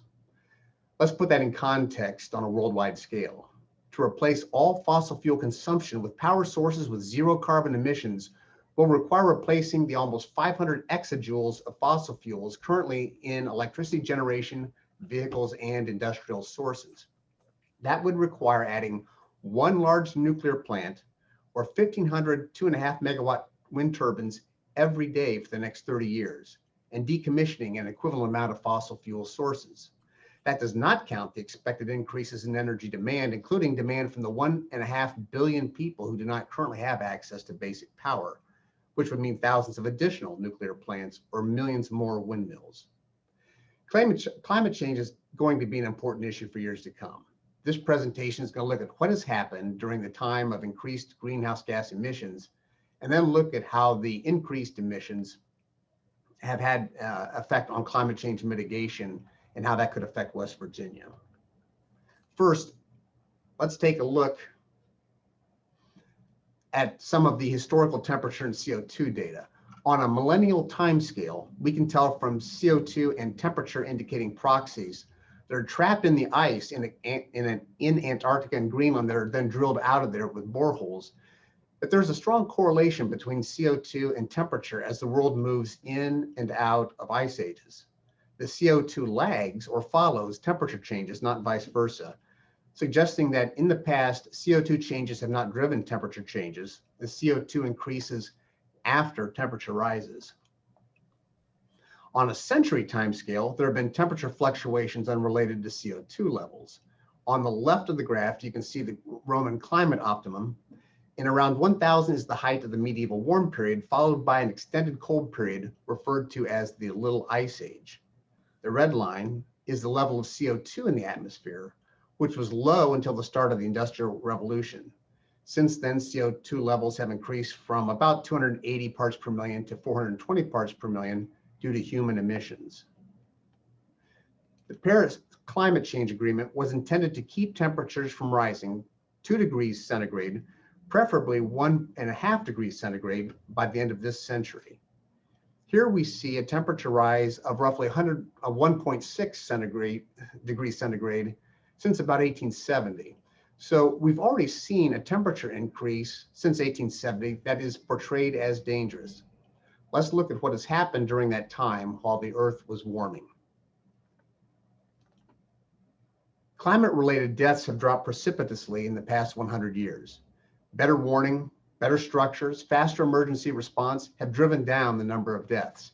It's interesting to compare that with more unpredictable events like earthquakes and volcanic eruptions, for which death tolls have remained largely the same. The number of hurricanes is a small measure of the strength of a hurricane season. For that, you want to look at total energy in the storms during the year. Hurricane energy rises and falls over the years, but over about 50 years, there is no significant trend. In fact, from 2004 to 2016, while greenhouse gases were rising, there were no hurricanes of Category 3 or higher hitting the US. While there are more named storms now, that's likely a function of satellites being able to pick up developing systems much earlier than before. Droughts come and go, and California is in a significant drought right now. California and all of the West suffers mega droughts on centennial timescales. But over the last 100 years or so, there are slightly fewer or less intense droughts. Economic losses from weather events may climb in absolute terms as more people engage in riskier behavior, such as building expensive homes in dangerous places like on the beach and on shifting barrier islands. But the losses as a percentage of the total value of the world economy is dropping. A warming world isn't necessarily more costly from an economic perspective. Higher temperatures and increased CO2, which is after all plant food, have coincided with significant increases in crop yields. I believe a lot of this is due to the improved strains of plants and the increased use of fertilizer, particularly in the developing world. But a warmer world with longer growing seasons and more plant food is also conducive to higher yields. It is widely acknowledged that the increased level of CO2 in the air has resulted in a much more vegetation worldwide. This is one of the few slides that I would suggest to you represents causation, not correlation. The increased carbon dioxide not only feeds the plants, it allows them to obtain food without opening their stoma as widely, thus allowing them to retain water. While average temperatures are rising, it tends to be minimums that are increasing, not the maximums. The number of hottest days has been steadily decreasing. The 1930s, which were particularly dry, hot years, show up in these records. Pictures of starving polar bears are frequent internet tropes, but they are actually flourishing. As the meme goes, when Al Gore was born, there were 5,000 polar bears. Now, only 25,000 are left. Reduction in hunting pressure has had more effect on polar bears than changing sea ice conditions. Other species are doing well too. Extinction rates are dropping. We are doing a better job of protecting endangered species. That doesn't mean that there isn't continued pressure from human development, particularly in growing areas of Africa and Asia, but heat isn't driving a large number of extinctions. The number of violent tornadoes is down. While the presence of better weather radar and smartphone cameras guarantee that we will see or sense more tornadoes than ever, there's no reason to believe they're getting worse. Sea levels continue to rise, but at a steady rate that appears to be little changed from earlier times. Among other causes, the thermal expansion of the ocean is an expected part of a warming that has been going on since the end of the Little Ice Age, around 1800. We saw the tidal gauge data, which showed sea levels rising and falling over years, and overall, the sea level rise had remained pretty constant at about 3 to 3.5 millimeters per year. These slides demonstrate the importance of scale and perspective. The first slide shows losses of 2,000 gigatons of ice from Antarctica, or over 2 trillion tons. Sounds like a lot, and it is, but the second slide shows the same loss in terms of total ice mass in Antarctica, expressed in millions of gigatons or quadrillions of tons of the ice that is present on the continent. As you can see, the loss barely registers. This may be the most important slide of all. It shows that as CO2 and other emissions increased, global poverty rates were dropping. I will not tell you there's any direct connection between increasing CO2 and decreasing poverty. I will suggest that industrial development powered by fossil fuels and increased CO2 emissions brought about significant economic development and better living standards. At the very least, it demonstrates that increasing CO2 is not an impediment to poverty reductions. Let's turn to how the world is responding to this. The Paris Climate Accords are the international framework for addressing climate change. A key part of that is the Nationally Determined Contribution, or NDC. A nation's compliance with its NDC is completely voluntary, and as you might expect, they are often set at levels and goals that are easy to meet. Some countries don't guarantee absolute reductions from one day to another. They promise reductions in business as usual emissions. In other words, large emissions are predicted for the future if nothing changes. But with emissions controls, the amount of future increase is reduced. Victory is declared when the actual emissions increase, but less than they were predicted. Many other nations present plans with ambitious goals and projects to reduce greenhouse gases, but only if someone else pays for them. I'd urge anyone with an interest in the Paris Climate Accords to look at the NDCs, and you can see the website there online. Some, like those prepared by several European countries, including Germany, are very ambitious and have meaningful targets and benchmarks. Others, not so much. It's also useful to look at various sites on the web, usually those run by environmental NGOs, which offer appraisals of each country's successes and failures in complying with their NDC. Despite the Paris Climate Accord, there's general expectation that emissions will continue to rise for the foreseeable future. Given the urgent need for energy development in poorer countries, this slide probably represents an underestimate of future emissions increases. For example, and I am working off hastily scribbled notes here, Senator Manchin stated in a recent webinar that there are about 500 coal plants left in the US, but about 5,500 in the world, with over 1,000 new coal plants being built or planned. Natural gas power plants fed by huge expansion in liquefied natural gas terminals worldwide and sourced by gas produced in places like our own state are also being built worldwide. Now, not all of these will be built, but those that are won't be going away soon. OECD nations say they won't finance new fossil fuel plants, but China will, and private equity will. The reason that fossil fuel plants are still being built is that while intermittent sources of power like solar and wind are becoming more cost competitive daily, the cost of intermittency makes reliance on those forms of generation alone very difficult. As poorer nations improve their energy infrastructure, there's a need for baseload power that can operate without backup or redundancy. This is a different situation than developed economies like our own with developed baseload power who can more easily insert renewables into the grid mix without sacrificing reliability. The work that is being done to integrate renewables into the grids of this and other OECD nations will someday translate to other countries, but right now the need for power is paramount. So how will the US go about meeting the Paris climate goals?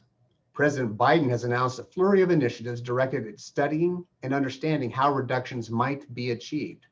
A week ago, he directed federal agencies to develop a plan for how climate change effects are being evaluated by private companies. He's put together a task force to look at the same. The SEC is currently accepting comments on climate-related disclosures and has issued a risk alert on climate-related investing. Taken together, there is no question that the Biden administration is serious and intent on coming up with a plan for reducing greenhouse gases. But no overarching theme has yet developed, and there's no clear blueprint for cutting emissions in half. Some greenhouse gas reductions are occurring voluntarily. We heard about some of those initiatives from Samantha. Companies are developing environmental, social, and governance, or ESG goals that usually include climate change components. Many companies are staking out ESG positions that involve targets for greenhouse gas reductions. As of now, there are no federal requirements for reporting compliance on those standards, and there is no one single standard or yardstick for measuring compliance. As they are voluntary, estimating what effect they will have on future emissions is difficult to predict. Some of these plans are backloaded, deferring meaningful reductions until far in the future. Others assume technological development, such as carbon capture and sequestration, that are not yet mature or available for implementation. One huge unknown is the infrastructure bill that is being negotiated as we speak. It will likely include significant funds for various climate-related projects, including subsidies for renewable energy, carbon sequestration, and conversion to electric vehicles. There may also be a carbon tax. One might be surprised to learn that a carbon tax has been embraced by many fossil fuel producers, but it may be seen as the lesser of two evils. A tax can be passed along to consumers and also might be accompanied by climate change liability protection. And there certainly will be indirect controls as well, such as higher fuel mileage requirements for vehicle fleets from EPA. Let's look at our prospects for getting to 50% reduction in net emissions by 2030, and which make the most sense for how we might get there using West Virginia resources. We will focus on electricity generation, which at present only accounts for about a third of energy use, the rest being in transportation and industrial. At the end, we'll take a short side trip into electric vehicles because that is where we will talk about resource constraints and material bottlenecks that affect the coming electric economy. As you can see in this map of solar resources, West Virginia is not one of the better places for generating solar power. That does not mean that the home systems or commercial photovoltaics don't have a role to play in reducing net electrical demand in this state and elsewhere.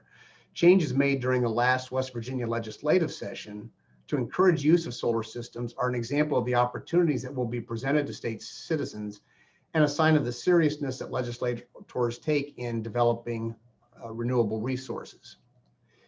In addition, we can expect incremental changes in solar panel design and technology that will allow more efficient harvesting of indirect sunlight and be particularly useful in our location and in the north. Home installation in West Virginia is a small but growing business opportunity. Megawatt-sized plants are being proposed for areas like the Eastern Panhandle. The ability to sell power from commercial plants is unparalleled right now, given the demand for clean power from businesses with ESG goals, and we can expect to see that increase in West Virginia. One aspect of solar energy that grid operators will have to address is the pattern of power production. Solar peaks and therefore depresses the need for power from other sources from the grid during the midday and disappears in the evening. That leaves other sources to pick up the slack. You can see the problem in this chart. Toward midday, when the rooftops of California are generating huge amounts of electricity, demand for power from the utilities plummets. In the evening, you can see the decrease in need is the duck's stomach here. In the evening, those same homes are generating no power for themselves and have to rely on the grid for electricity. This results in the so-called duck curve, which is a problem for grid regulators who have to pay for other generators to step in and meet evening demand. This fluctuation, combined with other variables such as changing cloud cover, requires regular backup generation. And it can be expensive to pay generators to ramp up generation in the evening and throttle it back during the day. Large baseload sources like nuclear plants and coal plants cannot quickly, in the timescale of a few hours, increase or reduce power. Therefore, they keep operating at high levels even when the power isn't needed because there are renewables that are adequately supplying the grid. In that case, they can't stop producing electricity, so they have to send it elsewhere. Sometimes places like California are forced to pay other states to take the excess electricity. West Virginia has a few places where wind is cost effective, mostly along the Allegheny front, where you can see some red and orange. But many of those sites have already had wind turbines placed on them. Much of the rest of the state is not suitable for wind projects.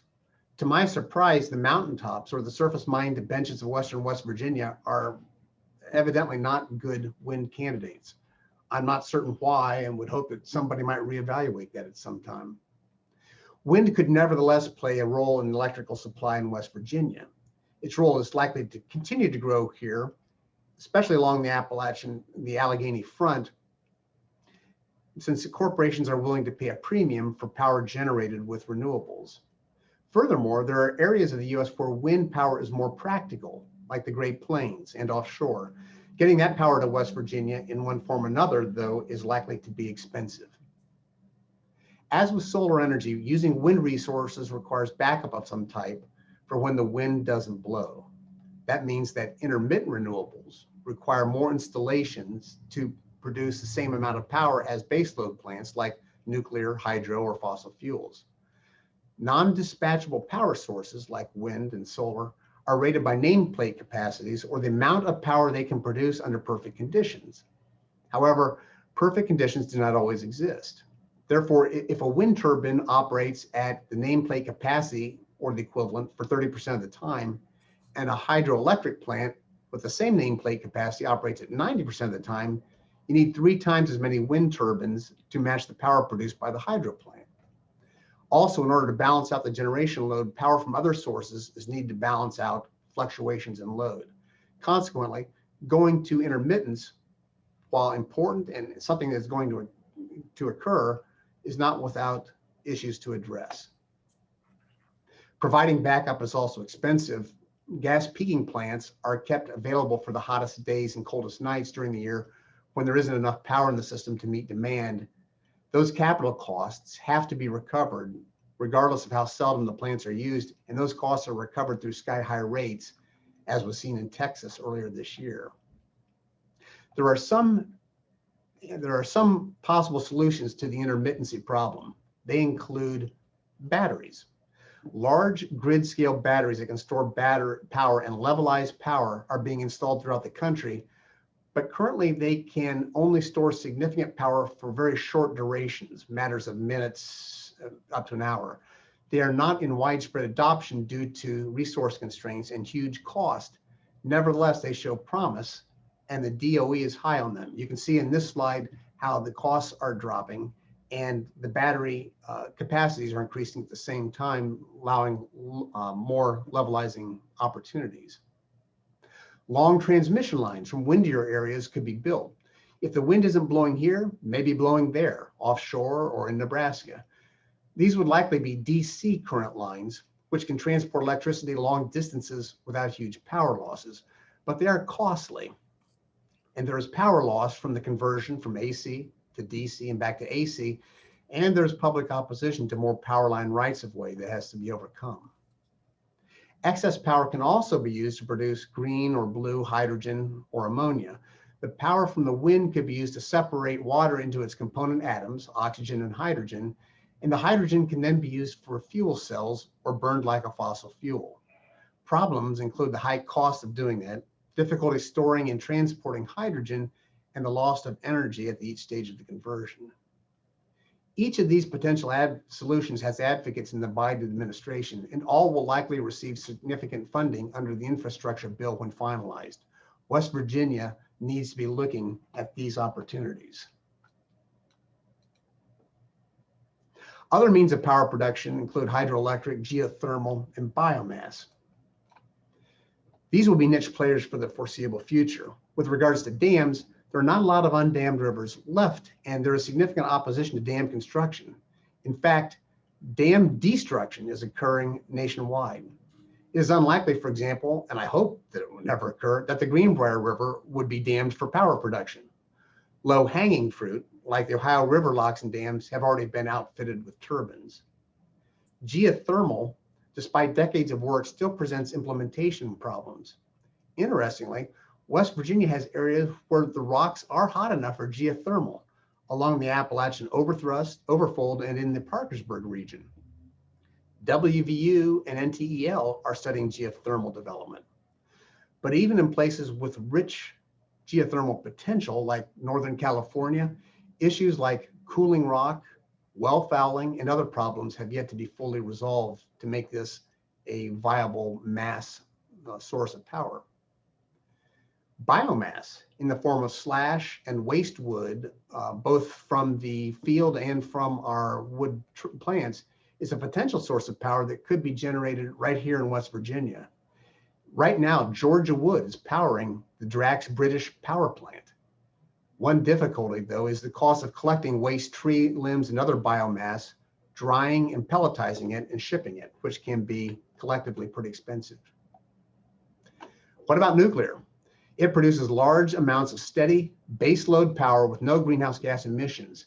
It should be perfect and widely pursued, but public perception, as we all know, is that it is dangerous despite a good safety record, and there are high construction costs and concerns about spent fuel.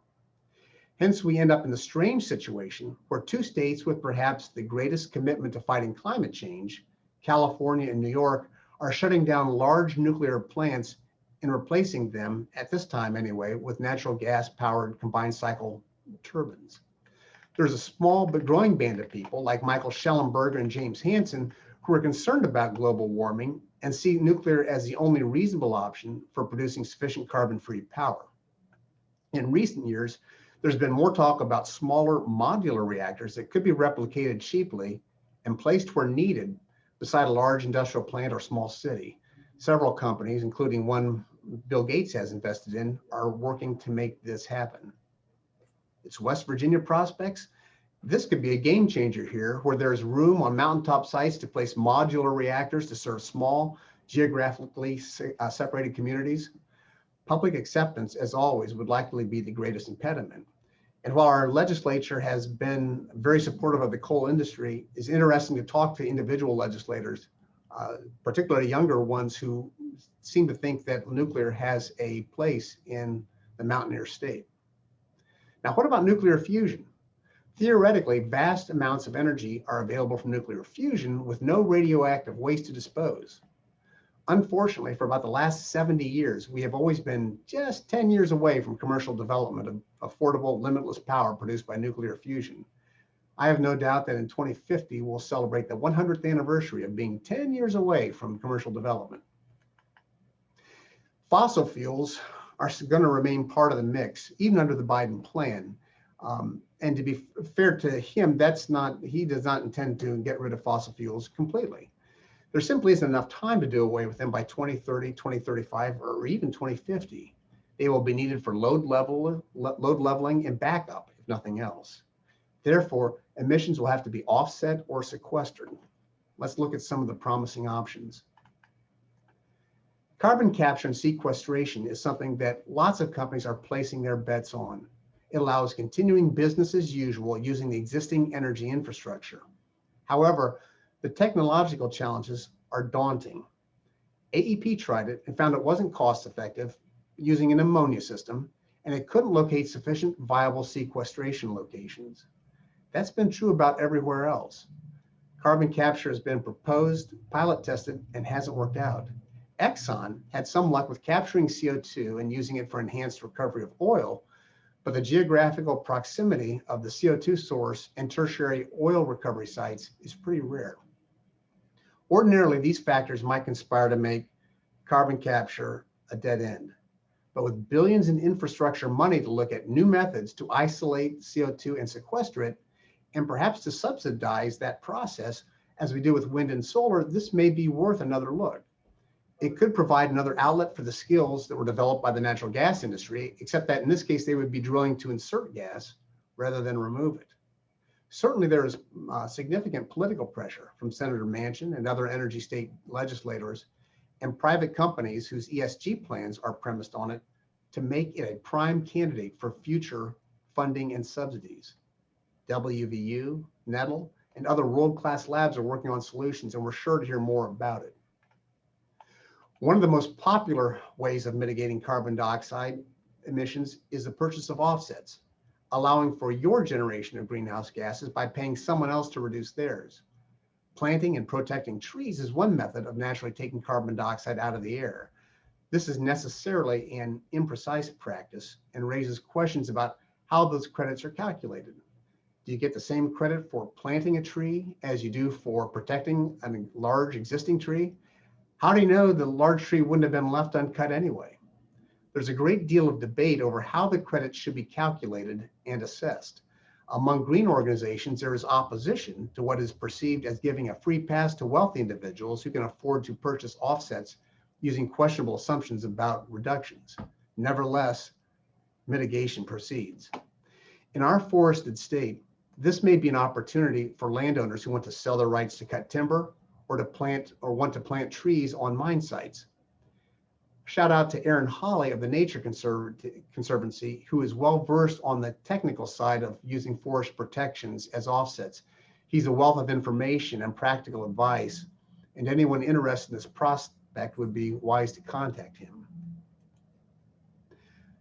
Now, while I've not spent much time talking about reducing the greenhouse gas emissions from the transportation sector, cars, trucks, planes, and ships, the movement from internal combustion engines to electric motors will place a huge additional burden on electric generation.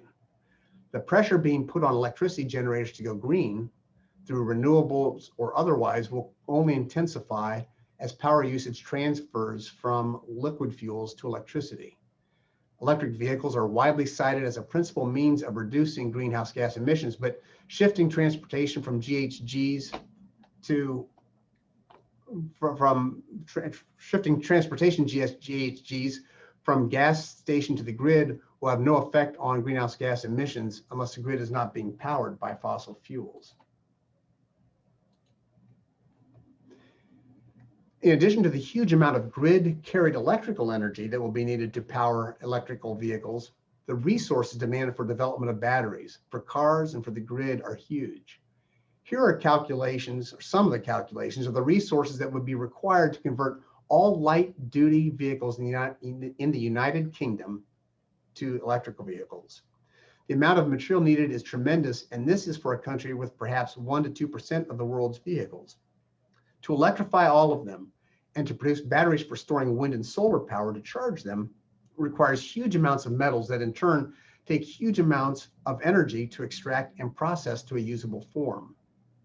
Much of that, in the short run, will remain fossil fuels to power open pit mining and ore reduction. The cost of the mineral extraction and refining plays a key role in determining whether an electric vehicle like a Tesla, after one considers the fossil fuels used in its production, uses as much fossil fuel in its lifetime as constructing and operating an internal combustion engine, which burns gasoline, but uses relatively less fossil fuel in its production. The International Energy Agency is a strong supporter of a carbon-free future. Nevertheless, its evaluation of the amount of materials needed to electrify the world is sobering. An electric car has fewer moving parts and should be easier to build and maintain than an internal combustion engine vehicle. But the cost of obtaining the materials needed for batteries and the energy needed to accumulate them is staggering. And it is only getting harder to get produce and to produce and find qualifying, economically useful ore reserves, particularly rare earth metals. And gearing up to start the process takes a long time. The question, of course, is whether this will be needed and whether EVs will be widely accepted. Sales are growing, but they remain a niche market and tend to be second cars driven fewer miles than ICEs.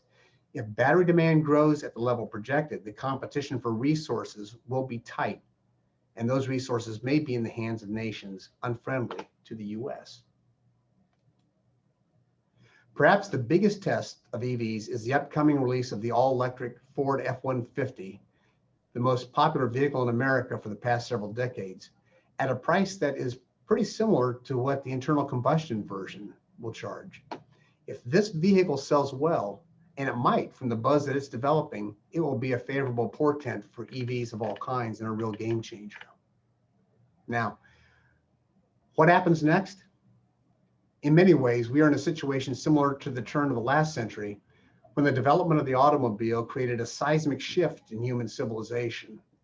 At that time, there were lots of companies making cars, and they were gas-powered, steam, and electric. It wasn't initially clear which version would win out, and which companies would survive, but internal combustion engines as a whole did. And since that time, there's been constant incremental improvement in ICEs, but not the paradigm shift that was represented by the car itself. We can't know which of the changes and opportunities that I discussed today will be game changers, but big initiatives will be needed to meet the ambitious goals President Biden has announced. That will require a tremendous amount of effort and treasure. Saving the world is bound to be expensive and is going to be an interesting ride. I thank you all very much for your attention today. Well, David, thank you. When you said you're going to take on climate change, I had no idea you're going to be able to do it in 30 slides and dumbfound all of us forever. Don't know about that. I'm just like, well, where do I begin? You know, I see, what do I see? I see opportunity for innovation, and what American businesses have done, and you point out, you did the turn of the century when we're looking at what we're going to do with vehicles, and you see your Henry Fords and others, who Studebaker, who wasn't so successful but tried and was creative. You know, I think that even before this administration, and maybe before the pandemic, I think absolutely before, we were on the verge of a technology-based explosion. What I see in your presentation is the role of technology raising as many questions as it does answers. We are better at monitoring and studying climate impacts. We have big data. We're constantly massaging it and reviewing it.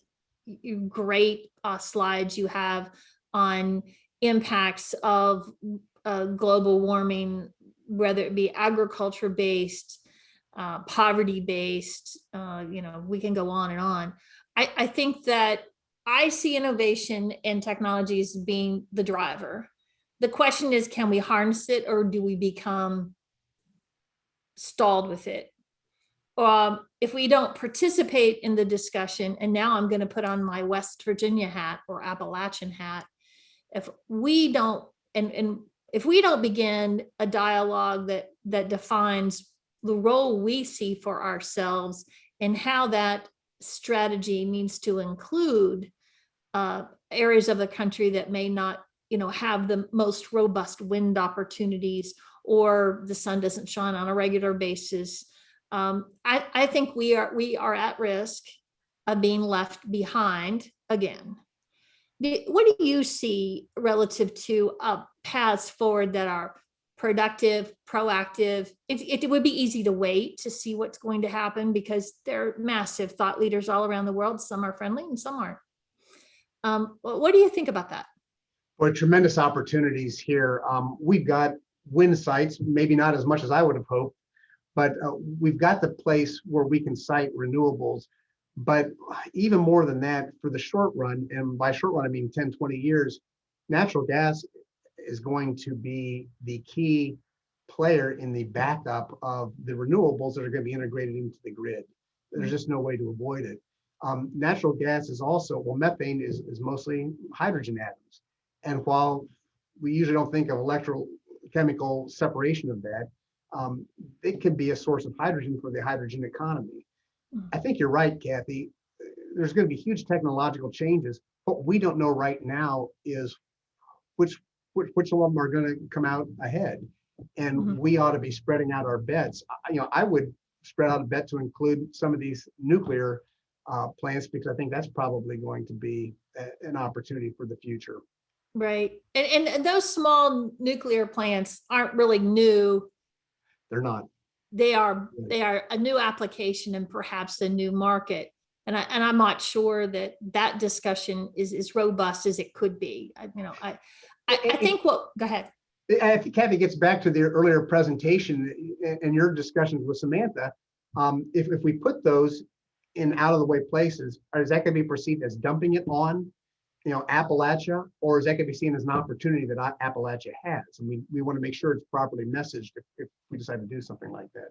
Absolutely properly messaged. The number of times that people have offered to me what my response needs to be as an Appalachian is usually remarkably different than what I am thinking. So I think we have to find our voice. What is unique in West Virginia, particularly relative to energy, is that we have this tremendous resource in Dr. Brian Anderson, in that he does understand the Appalachian message, the history, the contribution, and he engages in that dialogue on a level playing field, not one that was given to him, but one he earned. Obviously, he's a very bright man. But I think what we have to do is we have to engage in the discussion in a proactive fashion. That's what Brian Anderson's doing. We applaud him. He can't pull all of us along, but I think we have to demand a seat at the table, and I think it's being given to us at this point. Yeah, I think too. We have tremendous resources in Brian, Jim Woods, the WVU, and Marshall. They're all doing great work that we can bootstrap from, and especially with the political weight that Senator Manchin and Senator Capito have in Congress. It's just a great opportunity. Well, and I think an example, and I'm not going to pull Samantha in to talk, but she was talking to me at one time about an issue, and she said, "Do you have an expert who could deal with this?" And in two instances, I was able to point out tremendous resources within the region that could easily address the technology question. But sometimes from a federal government perspective, there is a complement of resources that are familiar and our regular go-to. I think what we have to do as business and industry is to, foster more Brian Andersons and promote the resources that we have that sometimes I don't think we do a very good job of pushing forward and saying, if you're going to do a study or if you're going to invest in the following, I think we have a couple of subject matter experts who want to at least be part of the outreach. And so, I think sometimes we're not given that opportunity, and perhaps I think sometimes we don't take it. I think that's correct.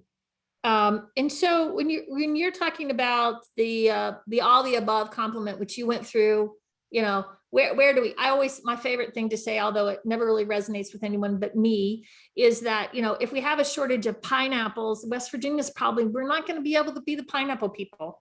They're just not going to grow here very well. And so, should we be careful about what we strive to do and find places we can add value and kind of move away from, I understand we need, we need pineapples, but I'm really going to just try real hard to support those who can do that. And in the meantime, we have really nice tomatoes. Do we not need to be honest with our skill set and promote the skill set as opposed to apologizing for the pineapple deficit? Absolutely. It's not to downplay solar or say it doesn't have a role, to say that it's probably not going to be the primary role here. Meanwhile, carbon sequestration, even aside from the coal industry, is just a huge opportunity, and it's something we ought to be focusing on. Hydroelectric, we've probably done what we can. We're not going to be damming up many more places. But biomass, what a phenomenal opportunity we have here to use slash and other materials, woods product industry, and sell that as a renewable resource. It's something we probably ought to be looking at, and I know we are looking at, and we need to encourage that. Mm-hmm. So I think in the environmental justice, ESG, climate change discussion, it's what is sustainable. What can we actually do that is sustainable from an Appalachian perspective? If everybody has a general goal of let's see what we can sustain relative to all the world factors on us, which is no small thing. But, I think we need to be honest about who we are and what we can do and not apologize for it. And that's a little bit of where we're being given that opportunity of late with some of the national issues, whether they're political, social, or whatever. I think that what the West Virginia Chamber, all the business trade associations can do is to begin to elevate and demonstrate examples of true efforts to manage our piece of the pie. One thing we can do. Yesterday, day before, was chatting with Samantha about an issue, and she said, well, when that's done, why don't you let me know? Because, we're looking for opportunities we, the federal government, not just EPA, are looking for ways to champion business. And if we don't tell people about it, there's no way to, and we're not very good about telling people what we're doing. I think there's considerable research ongoing, and we'll talk about that in a moment on PFAS, but everybody just assumes that all business does is just, make it and, so be it. But that's really not the answer, but we don't tell that. That's right. Hey, Kathy, we have a question from Eric Carlson. Eric, I'm going to go ahead and again hit you to allow to talk. Just make sure you unmute yourself when asking your question. Thank you very much, David. Excellent presentation. I think you hit all the cylinders correctly, certainly in the forest products industry that I represent here in West Virginia. And in your issue of sequestration, we're in the process that it is what I would call a very chaotic period of time, because it's a free market and there are a number of areas out there in terms of determining how to go about that sequestration. But we see this as an opportunity. I did want to clarify a particular point for all the people listening, though, is that, in West Virginia, we manage our forests on natural regeneration, and those stumps and seedlings actually are easily replaced and generate a lot of carbon very quickly while the products themselves become predominantly solid wood, and even the paper products are recycled up to 7 times. So there's the loss in the system is rather minimal compared to what other people might think generally. One of the questions I have, though, in this chaotic period of time between verifiers and markets such as the American Carbon Registry, and now the California Air Board is no longer taking projects outside of California, do you see a role for the federal government to step in? There has been some saber rattling at the federal level, and certainly Senator Manchin has the capacity to push forward for the federal government to step in and put some clarity to these carbon markets and protocols. Are you talking about the ESG goals or things like the social cost of carbon setting a? No, actually, the federal government's setting standards for verifying carbon sequestration. Actually getting the federal government involved directly in the role of establishing those protocols. Well, I know it's a concern that I have as a former EPA person. It's a concern that I have. So, and Eric, you probably know more about it than I do. I do know that there have been a number of pilot projects that were funded by EPA and by DOE, which the one in Illinois was an enormous one that came to, I won't say nothing, we learned from every one of them, but made it really difficult to, well, we learned what didn't work. And so I think it's gonna be hard for the federal government to set standards without having more success on the ground. And I invite you to talk more about it. Sounds like you may know. I would agree with your earlier point too. You make an excellent point that the Georgia project, which feeds the Drax power plant in Britain, works off of a managed pine plantation system. They're not working just from slash and from forest byproducts, which, as you point out, in West Virginia, we manage pretty well and probably wouldn't be, at least at current levels, enough to provide significant power.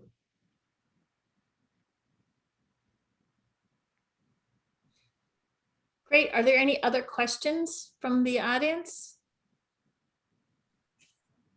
I want to extend a thank you, David, for your time and extraordinary presentation. I know that there have been requests for the presentation itself.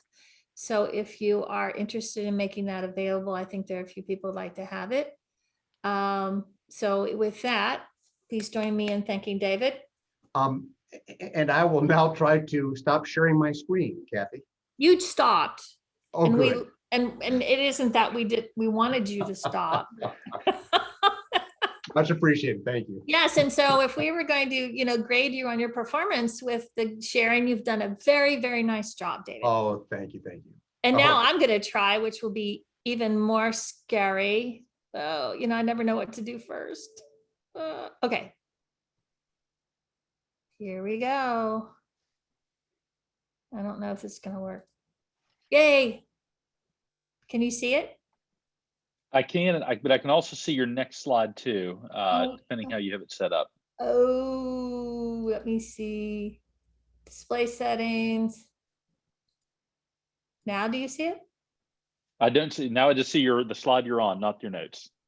Yay. Simple pleasures, you have to accept them. Okay, we're onto the home stretch, folks. I thank you for staying with us. The other large issue is emerging contaminants.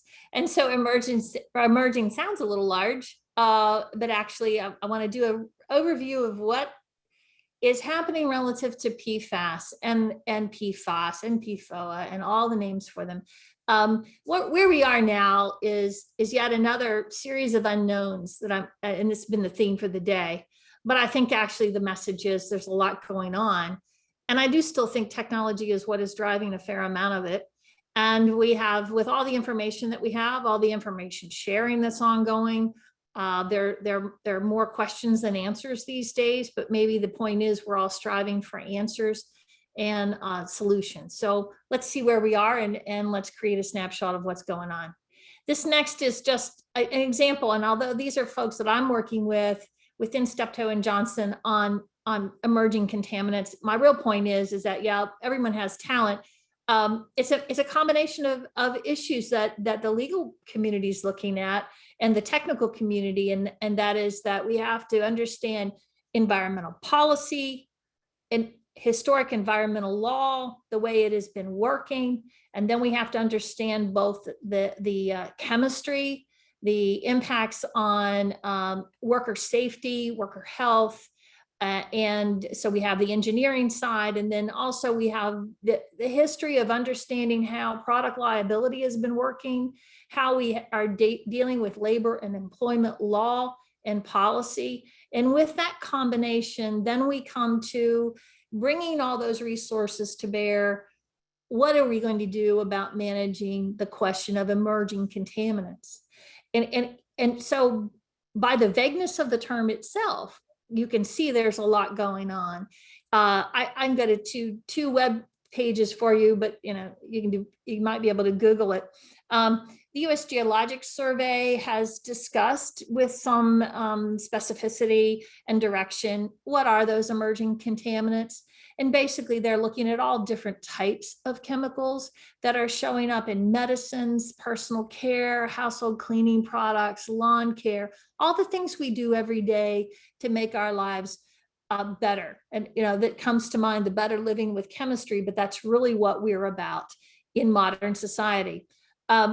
EPA, of course, is looking at emerging contaminants, and they are working from a federal perspective, generating technical and contaminant fact sheets to provide summaries of their concerns and how federal facilities need to be managed those particular chemicals. So those are two ways to look at defining emerging contaminants from two different federal agencies. So the PFAS chemistry itself becomes the technical question. Well, what is this, and what, and how do you say it? I'm an English major, and I certainly enjoy letters and words, but I will tell you, perfluorooctane sulfonate doesn't roll off my tongue, and neither does perfluorooctanoic acid roll off my tongue. I can't do it. We speak in terms of acronyms to talk about these. The octane, the OCT, and those words I understand is really 8. We'll talk about why it's 8.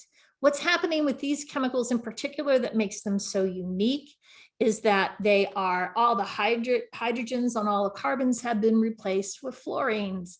And what that really does is it creates a pretty interesting and hardy bond that allows lots of wonderful applications in helping us. So it's a long chain of Fs. However many Fs you have defines how they're going to talk about it, but basically you have you would basically have a formula where you've got a head and a tail, and the length of the tail is often some of the magic of what the chemical is able to do. But it is extremely strong and stable, and now we have the nickname forever chemicals. It's nice, it's solid, it's there with us, it doesn't go away. So is it forever? And that's part of the question that's being asked as a public policy question. So I've said why the acronyms. I'm pretty sure it's just too hard to say. So I'd rather say PFAS, PFOA, and you're going to watch me skip every word I can. And I don't even like acronyms, but in this case, I welcome them. So are these chemicals a problem? Well, you know what? They're creating concerns. And they're creating concerns from a myriad of different stakeholders. Sort of like climate change, if you have enough people talking about it, then suddenly it's a topic. Scientists, physicians, and citizens, and therefore elected officials, and we'll get to Congress in a little bit, as well as local governments, are concerned because these chemicals don't break down. They don't dissolve, they don't dissipate. And in fact, they're effectively stacking up everywhere. And it's feared that that may be forever they're going to be here. So if they keep stacking, is there going to be a point at which that's too much? And that's part of the question being asked. So it's a reasonable question, which is, if we have this man-made material that hangs around for long periods of time, is there a risk to human health and environment? And so, is it a real problem? What is it we're learning? What is it we're going, do we have enough information? Based on the prevalence of the chemicals in air, and land and water and food and human blood, there is a concerted effort to identify the risks and manage it. That's where we are today. Research and data gathering are underway, both by business, industry, as well as the government. Early indicators are that certain PFAS chemicals do present a risk, but that risk is not the same for each. There are over 5,000 individual chemicals that present themselves for us to review and manage, and that is ongoing today. So we are working towards understanding if there is too much of what has been a good thing hanging around. Researchers are declaring that we are light on data and knowledge. I highlighted we're light on data and knowledge because what I hear the federal government telling us is that they need business to partner and help manage some of the data and research development that needs to go. So when they're asking for public comments, it is a concerted effort to try to marshal information and understand what we're dealing with, as opposed to just sitting back and seeing what's going on. This is just a graphic. This is where PFAS is, basically everywhere. So what are the sources of PFAS and PFOA?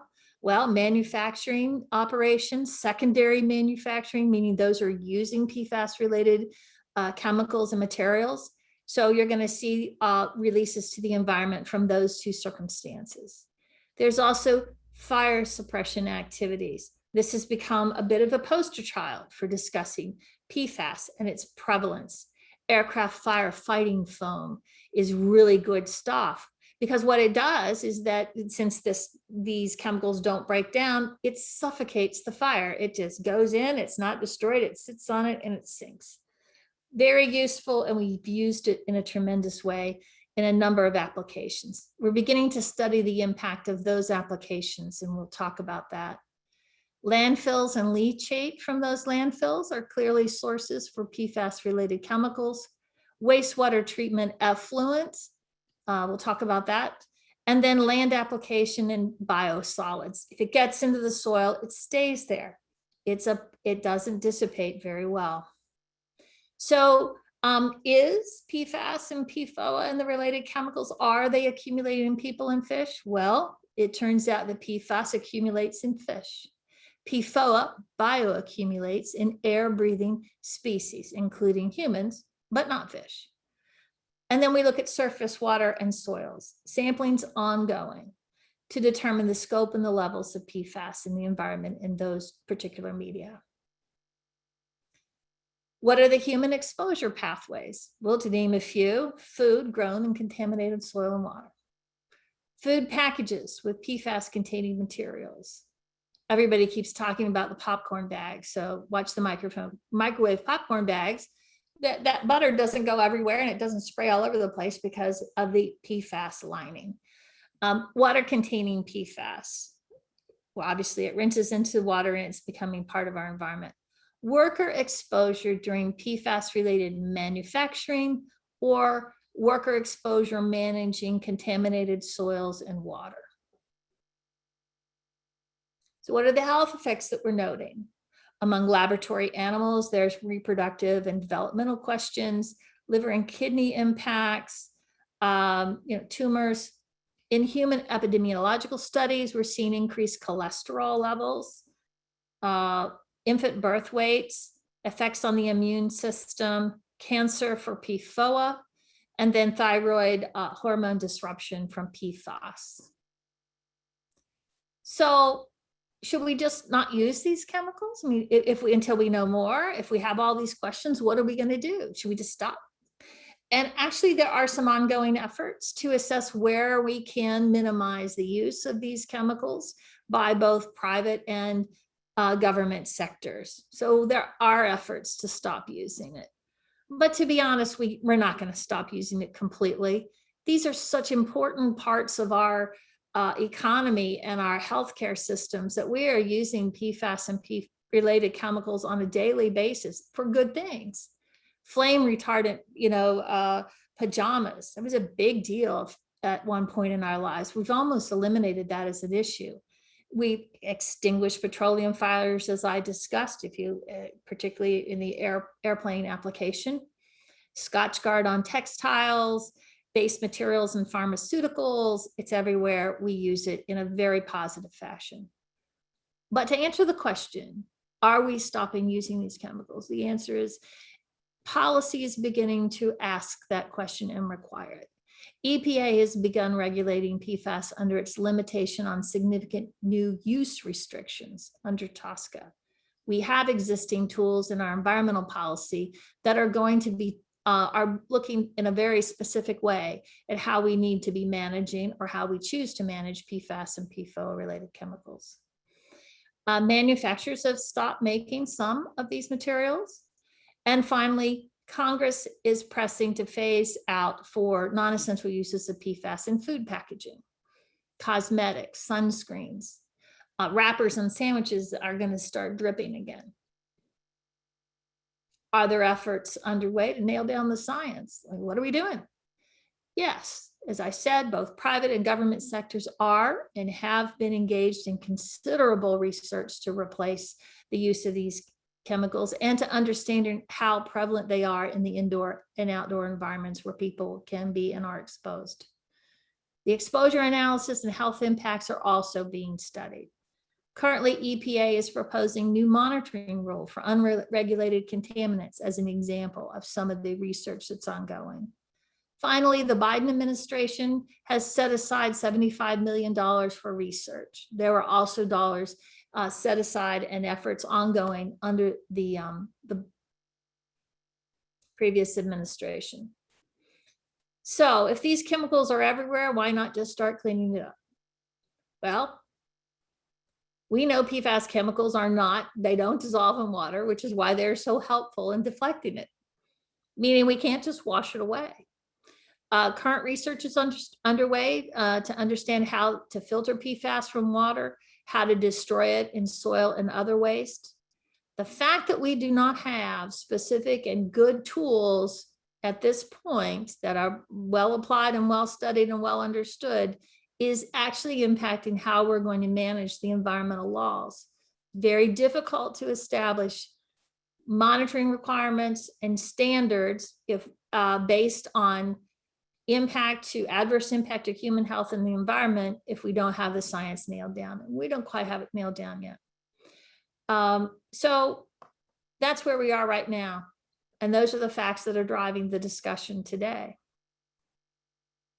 So I mentioned environmental laws, and how do we take the laws we have today, modify them to address the question being asked, are we being thoughtful in how we're managing these chemicals? The PFAS cycle, and this is a very good picture of all the different ways, and I've talked about how PFAS is prolific and the various media within which we can find it. What is EPA doing? As I said, it's busy and it has been. The change in administration under EPA did not change the level of research and ongoing efforts to manage PFAS and PFOA. Although I can say the last 3 months has been pretty robust. There was also a PFAS action plan that was being implemented under the Trump administration. So I think I can say that the continuum is ongoing. This has been a long-standing discussion, and it is not new, but is receiving some new pointed dialogue by the Biden administration and Congress. And that always creates a little flurry. The federal environmental regulations for PFAS today, the Safe Drinking Water Act is obviously a real tool that we can use. It was targeted under the Trump administration and the Biden administration as a useful tool. The US EPA PFAS action plan specifically talks about how we're going to try to go about regulating PFAS under the Safe Drinking Water Act. Therefore, in March, EPA identified these chemicals and will begin the rulemaking process for establishing MDLs. And so there's a 24-month process to do this regulatory development and there's a few years to implement it. So this is not a near-term answer at this point. However, there is some suggestion that Congress would like to push a quick response as opposed to the traditional rulemaking process that we know the Safe Drinking Water Act contemplates. EPA has taken action to address PFAS in drinking water pursuant to the unregulated contaminants rule.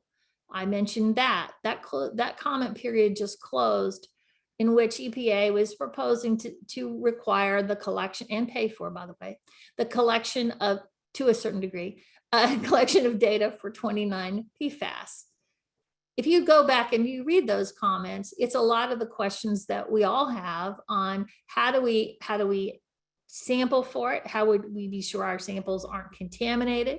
What are we looking for? How are we getting it? And once we get it, what does it tell us? Do we know the thresholds for each of these various different chemicals? Who has the bad impact? How do we balance? It's enough to, it's one thing to have numbers, but you have to have a meeting as to what to do with them. What is the regulatory action level going to be? EPA does have test methods for drinking water. I referenced them here for you. Various of these methods can detect certain of the PFAS, but not all PFAS of the PFAS family. And these methods have raised some questions as to protocols. You can have it on your hands. The devices can be contaminated. You could probably teach me more than I can teach you on how many different ways that these methods can be compromised, but there is a significant question about whether or not this is, and that new methods should be developed. Under the Federal Clean Water Act, there are also opportunities. For example, in March of this year, EPA has proposed data collection to establish technology-based effluent guidelines. And that assumes there is a good technology for managing PFAS, and that is open for public comment now. Business and industry is invited to engage in that discussion. And as you know, the technology that's available that EPA learns about, is informed of, will actually define in a very large way what's going to happen relative to that managing application for MPDS permits, water discharge permits. And by the way, in certain areas of the country, there are some PFAS related permit requirements that are beginning to appear. Maybe not technology based, but they're looking at them. In November of 2020, I will go back and say there was a memorandum that detailed the interim strategy for issuing MPDS permits. And in that, there is some information on new analytical methods to test for PFAS compounds. So EPA is working on this, and there's a fair amount of information that is out there for everyone to review and to discuss and ponder. We'll talk about how those are being discussed and pondered in a moment. Well, if we're going to do water regulation, there's also the opportunity for waste regulation, whether it be looking forward or back, RCRA and CERCLA. Hazardous waste and Superfund. January this year, there was a rulemaking draft of an advance notice of proposed rulemaking released by the Trump administration for the potential future regulation of the PFAS chemicals under RCRA and CERCLA. When the Biden administration came in, there is always that opportunity for a new administration to hold rulemakings that are either not quite final. There's an opportunity to pull it back, and they have pulled that back. Part of the reason, as I understand it, for pulling that back is that there really is a question about how we're going to treat if we are going to define the PFAS family, certain of the PFAS family chemicals as hazardous waste or hazardous substances, then that asks the question of what we're going to do to treat it. May not be a good answer to that at this 5 minutes.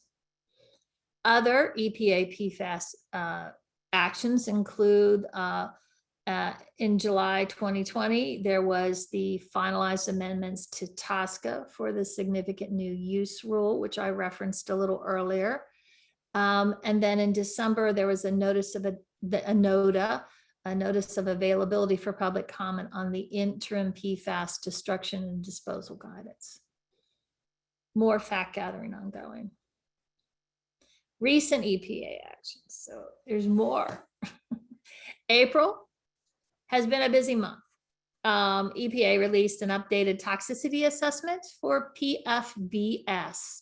What's interesting about that is they have allocated reference doses, and those rates suggest PFBS is less toxic than PFOA or PFAS. And as I said earlier, not all these chemicals are the same. And what we have to resist and what we have to educate ourselves and all stakeholders about is that there are differences, and we need to develop that data and educate ourselves on what those differences mean relative to environmental policy and regulation. In April 27th, the EPA announced a new council on PFAS. I think this is a new way to say a PFAS action plan, but using Biden terms. And so this is just more, this is a continuum of the effort that was ongoing, and it builds upon the previous 2019 PFAS action plan. In April 29th, EPA announced a new toxicity policy changes for managing low volume exemptions for PFAS chemicals. Again, a slight tweak to the regulatory program, but you'll see this is all building into a complement of agency actions. EPA will be requesting 3 additional PFAS chemicals for inclusion in the TRI list. They had already added a number of PFAS chemicals last year that will be reported this July. And so those listed chemicals that list is growing. Also, EPA's Board of Scientific Counselors are assessing PFAS impact on HDPE. These are high density polyethylene containers. We're using those containers for spraying pesticides, but the question being asked was, are those containers contaminating the pesticides, commingling with the pesticides, so that we are applying PFAS into the communities to manage, pests. So I think we're, and obviously these containers are used in any number of applications. That's just one example of what they're looking at.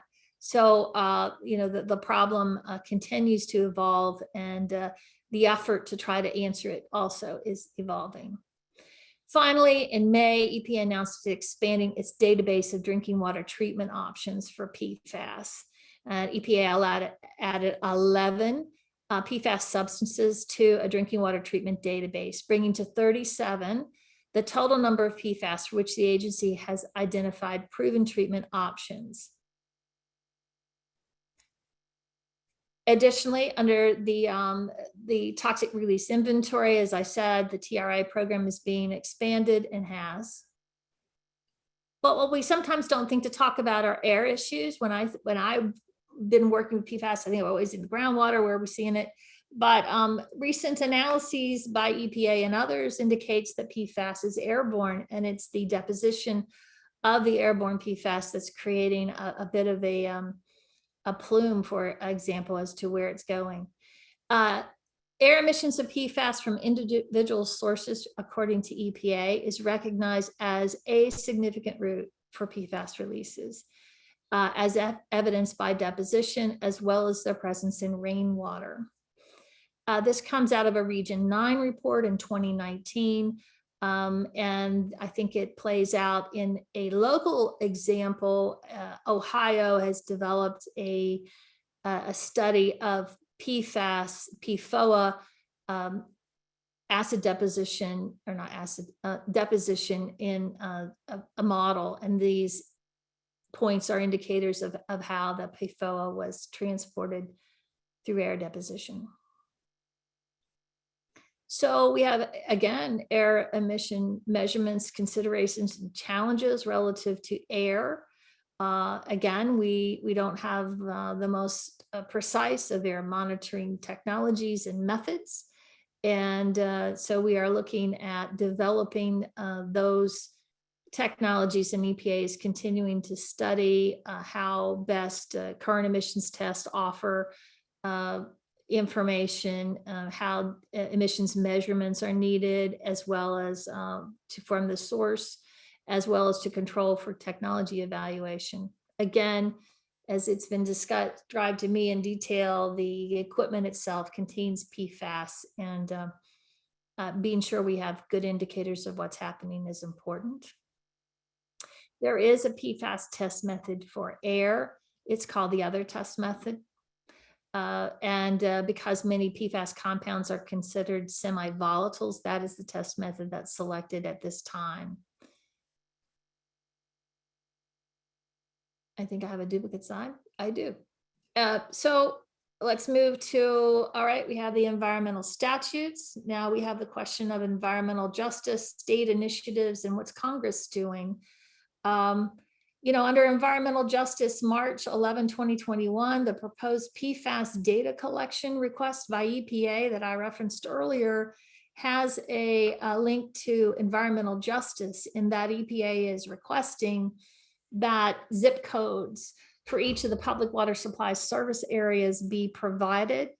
And this will be used to assess whether we have minority or low income or indigenous population communities that are uniquely impacted. As we heard Samantha say, the EJ screen is actually a base upon which additional data sets are layered.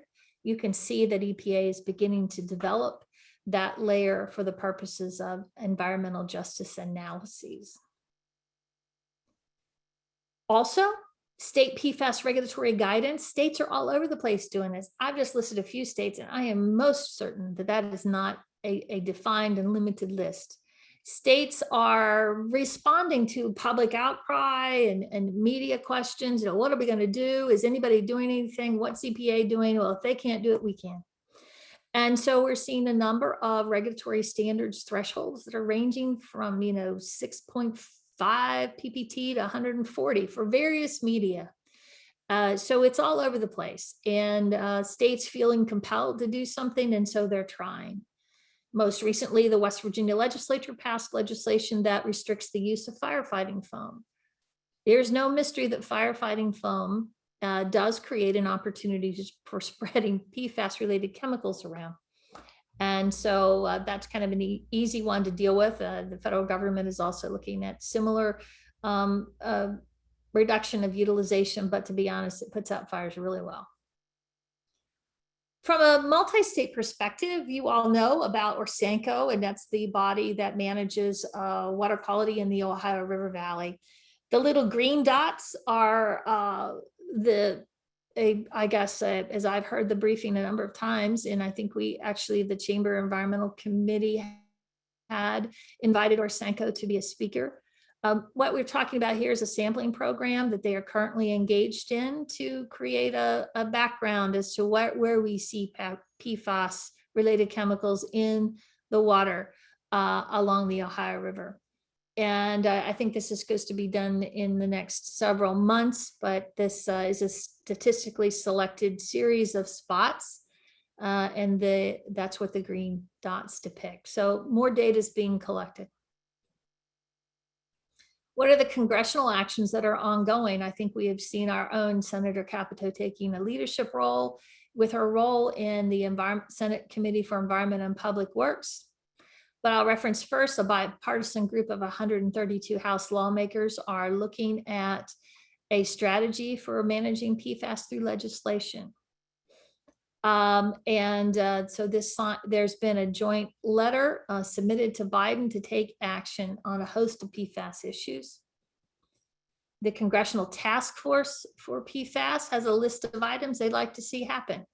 Finalize a drinking water standard. I've suggested they might want to push that harder and make that happen fast. Restrict industrial releases, designate PFAS as a hazardous substance under CERCLA. Talk to you about why this is a little difficult. Meetings with Congressional Task Force with agency EPA, Food and Drug Administration, Department of Defense. Department of Defense is dealing with these airports, and obviously FDA and EPA have a role. I'm not going to read you this whole list, but just say that Congress is looking. Capito had a letter in February urging the administration to move, and noting gaps in research initiatives to support the regulatory actions. The Capito staff has spoken specifically to the fact that we need to be pulling together business and industry and everyone on what are the gaps and how best to fill those gaps so that we are knowledgeable about how best to move forward. And May 19th, there would have been a group of senators urging the Food and Drug Administration to set limits on bottled water. People are drinking bottled water now thinking that's going to protect them from PFAS. And the question is that right? The most recent EPA Council on PFAS is making some announcements, and it's developing a Safeguarding America's Waters, Air, and Land. It's a multi-year strategy. I think we need to be looking at those initial recommendations as they come out. Interagency coordination is a theme of this administration, removing pillars. So they're going to be pulling, these interagency work groups are robust and moving fast. And I think what you'll see, I've seen it in environmental justice, you're going to see it in this, climate change, all hands on deck, whatever agency is relevant, they're being pulled into meetings to create a path forward.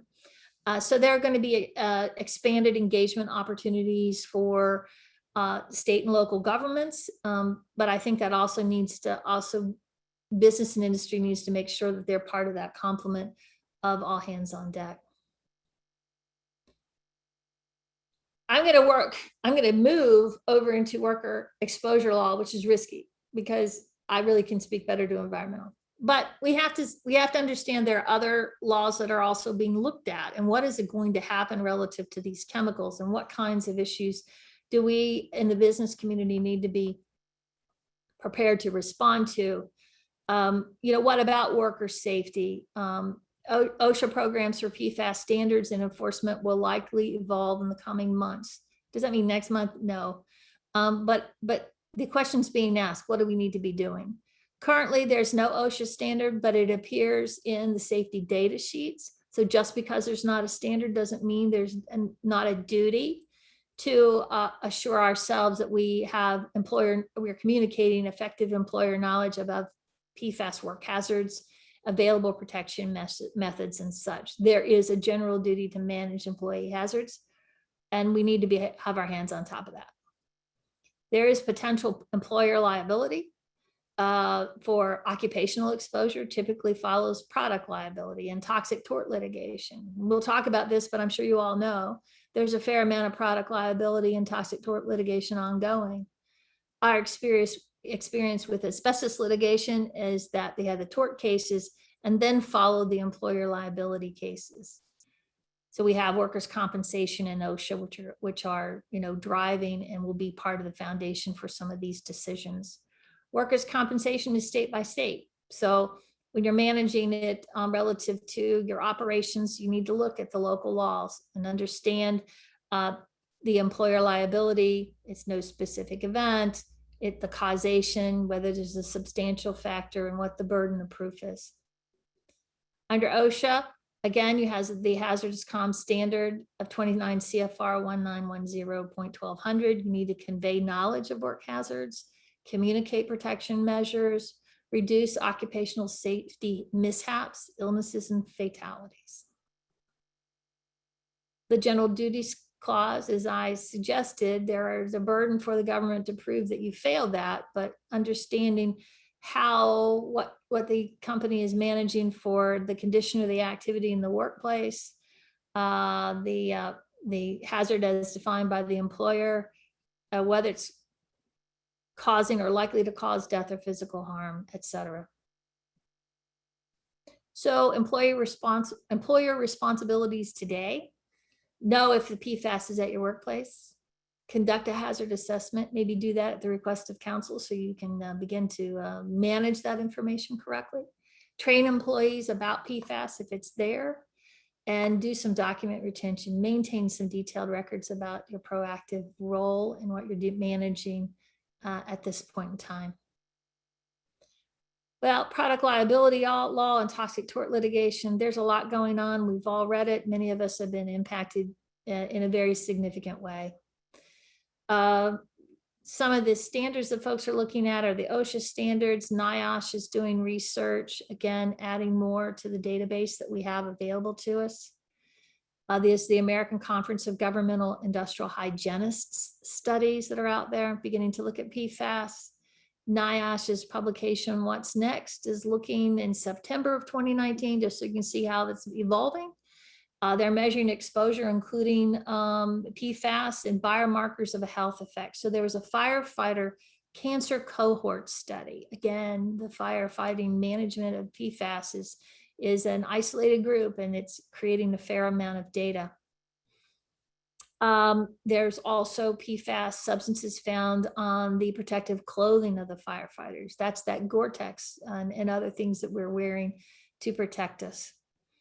And so we see in December again, the NIOSH is focusing on the firefighter cohort study and also the measuring possible exposures to the firefighters from various substances. So it's still on their radar screen. PFBA, as I said, is allegedly a toxic chemical, and there's a Danish study that speaks to the accumulation of PFBA in lungs. Why is this relevant? Well, there's a follow-on study that talks about PFBA levels relative to responses to the coronavirus, showing that those individuals who had elevated levels were likely to become extraordinarily ill. So the takeaway is that PFBA in these studies may cause pulmonary problems.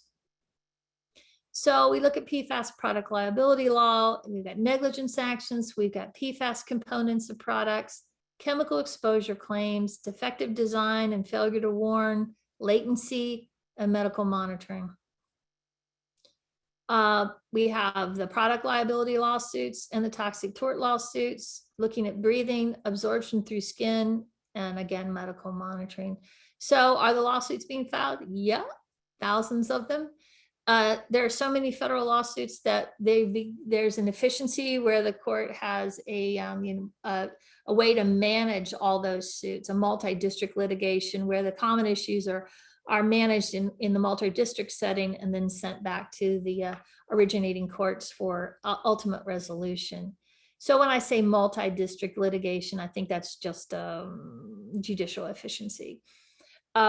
So in Ohio, the MDL has involved about 3,697 cases. And as of March, I think 76 of them were active. This is, among these was the firefighting foam case concerning PFAS. There are also the South Carolina MDL, which involved over 1,000 cases, and all but one are active. And those have been brought by numerous states, to include various states. I think West Virginia often finds itself in a debate with, but New York, New Hampshire, Vermont, New Jersey. And then they're also dealing with some claims for military operations in Colorado and New Mexico. There are class actions that have been filed as well.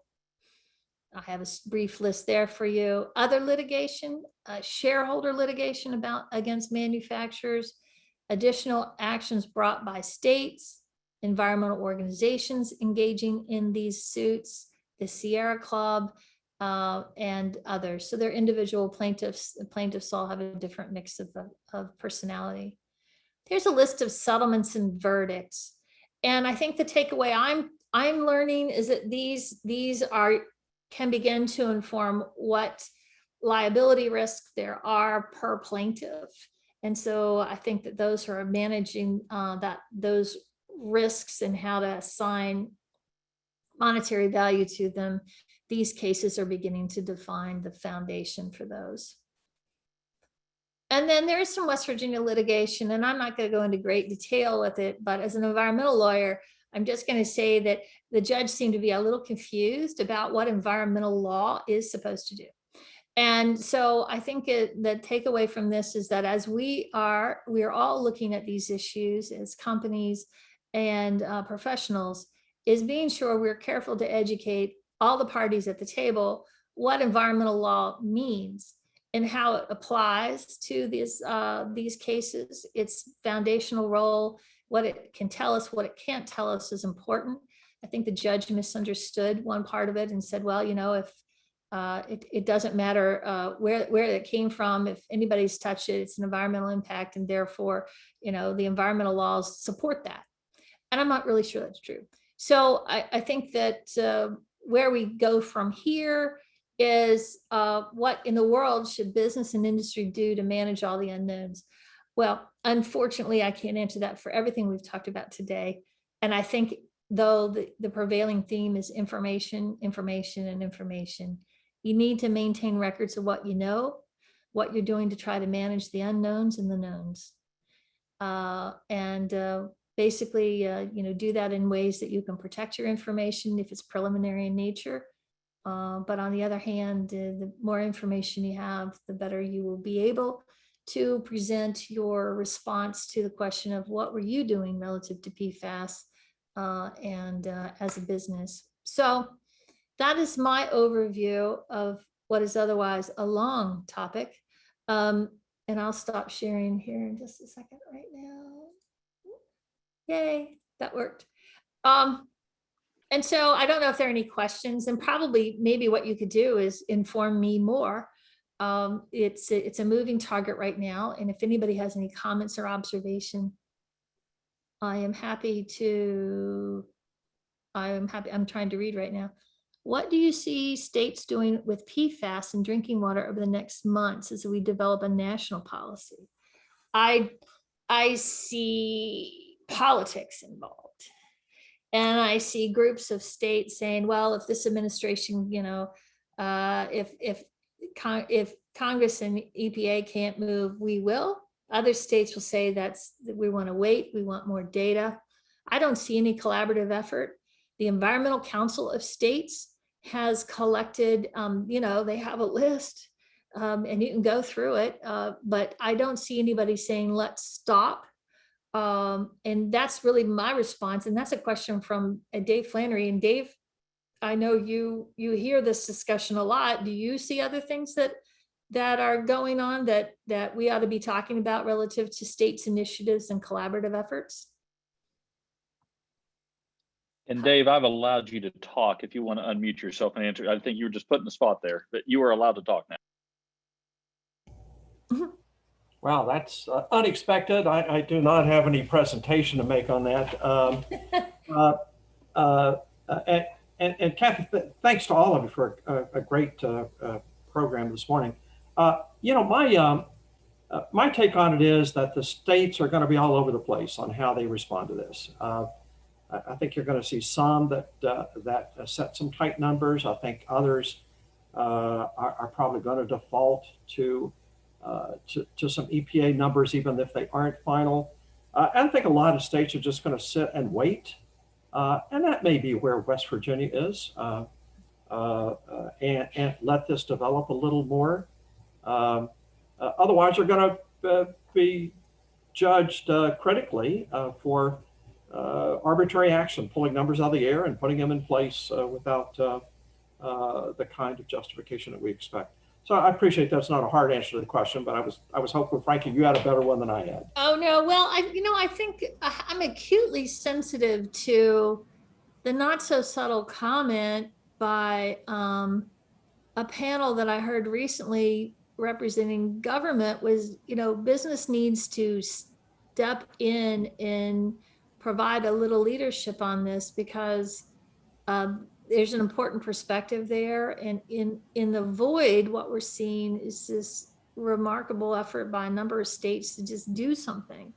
And so if the void continues, I think decisions are going to be made without the best information available. So I hear a plea for information. And I also, Samantha Beers has her hand up. Maybe Samantha has something to add here.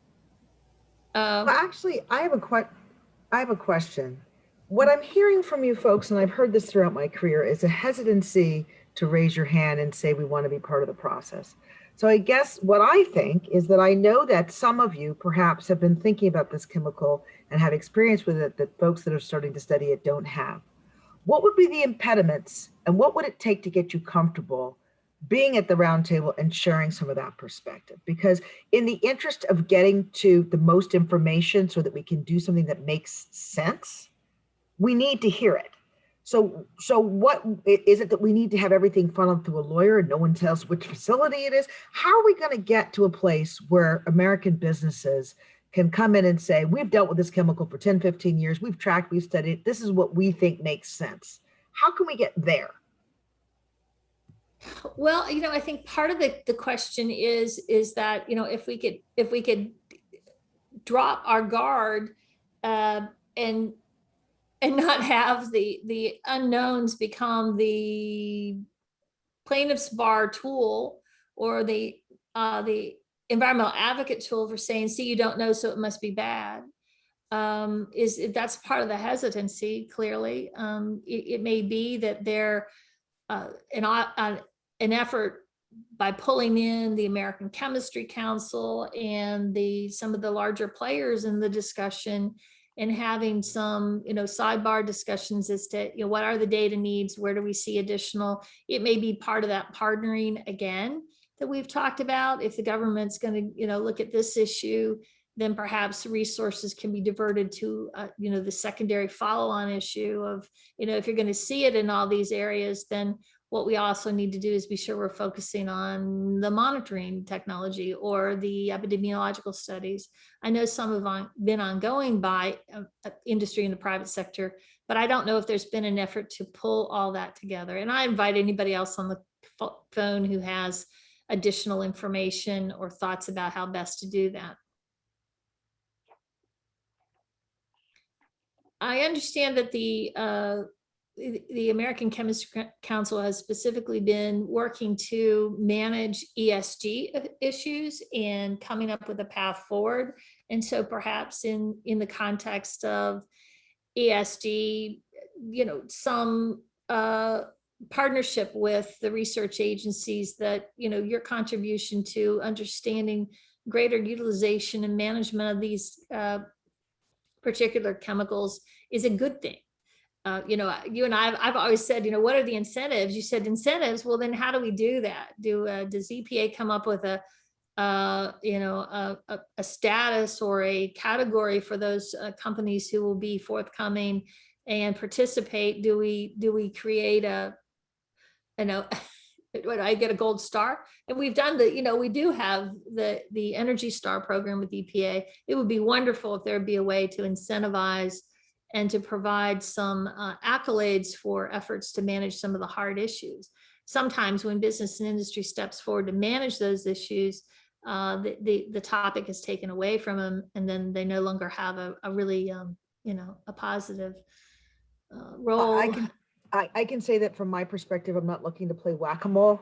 I'm looking to increase the general level of understanding and knowledge about these chemicals. And I think it's very one-sided to have it only be sort of latecomers to the study when you have industry that have been utilizing it and trying to control it. So I guess my long-term desire is to find a comfortable way to get access to that information in a way that doesn't threaten companies or make them feel like as soon as they put their hand up, they're getting smacked, because that's not the answer. You have to have an environment where people feel free to share information. It might be going through the chemical councils. It might be going through an attorney councils. I'm unclear as to the methodology, but at least from my perspective, that I'm interested in getting there. And I think the concept of shared environmental stewardship needs a robust community, corporate participation group. I think you're right in finding ways to build the trust is the right way to go. I think part of what Samantha's and my dialogue over the past several months has been, how do we build the trust? Where are the problems? Where are the cultural presumptions that are just misplaced? Or feel my pain for a minute. If I talk, if you're going to do this, then this is the way I feel immediately. And allaying those concerns. It's a dialogue. Oftentimes the national trade associations are the best place to start with that. The local trade associations like the West Virginia Chamber and others are boots on the ground, and we see what's happening with local plants and operations. And to the extent that we can lend help, we're happy to. But in large part, it's really it may be a corporate issue that comes a little higher on the list than local. However, I think it's a good point, and we'll take away your question and comment. And I'm sure there are people on this call today who have those relationships with management teams and research teams in the industry. Oh, you're talking and you're on mute. Ha, Thank you. Thank you. whack-a-mole. Jeff Fritz has his hand up. Jeff, make sure you unmute yourself like I failed to do a second ago. Excellent, Jeff. Thank you. Please. I think I'm unmuted here. Am I correct? Yes. You are. Samantha, I want to respond encouragingly to your inquiry about industry engaging on this topic. Let's speak candidly. Kathy's done a great and thorough job of summarizing a very complicated issue. But in some of her later slides, you'll notice that the company I represent, the Chemours Company, was listed in some of those suits. We, in fact, manufacture a PFAS compound that has been the subject of some of these discussions. We have had a very good and long working relationship with EPA around this. We have, in fact, provided to EPA as well as to university researchers analytical standards for the products that we produce, so that they can actually go out and check and test for those samples in water or soil or wherever they may choose to. That's the kind of transparency that's required in manufacturing in the chemical industry today. We've worked with EPA to develop the analytical methods that are a part of the 533 and 537 standards that Kathy listed in her presentation. And she made reference to the methodology for sampling PFAS in air. That was something that literally was not available 3 years ago. And our researchers worked with EPA's Department of R&D in order to establish that sampling method for measuring PFAS in air emissions. So I want to be encouraging to say that those opportunities are there, and yes, they are in fact being engaged in industry. We think that's the way to move forward and achieve the essential product benefits that Kathy's done a good job of talking to, while at the same time seeing that industry is responsible in how we go about manufacturing, being transparent, being willing to have others look at what we're doing. I made reference to university researchers. They're always happy to study something. And so be encouraged that is occurring. There's room for more. And then since I've stolen the microphone here, I will add one other component just as an encouragement to my colleagues in industry. The Chemours Company, knowing that this is an issue of concern to people, as Kathy made reference to accumulation of these products, and yet the dilemma of how essential they are, the Chemours Company has made a commitment to eliminate 99% of its PFAS emission, of our fluorine-based emissions, of which PFAS is a part, by the year 2030. We think that's a way to lead industry in this direction, and we hope others will follow. Oh, yay, Jeff. Thank you. That information is so important to the discussion, and I appreciate you taking the microphone. You can keep it as long as you want.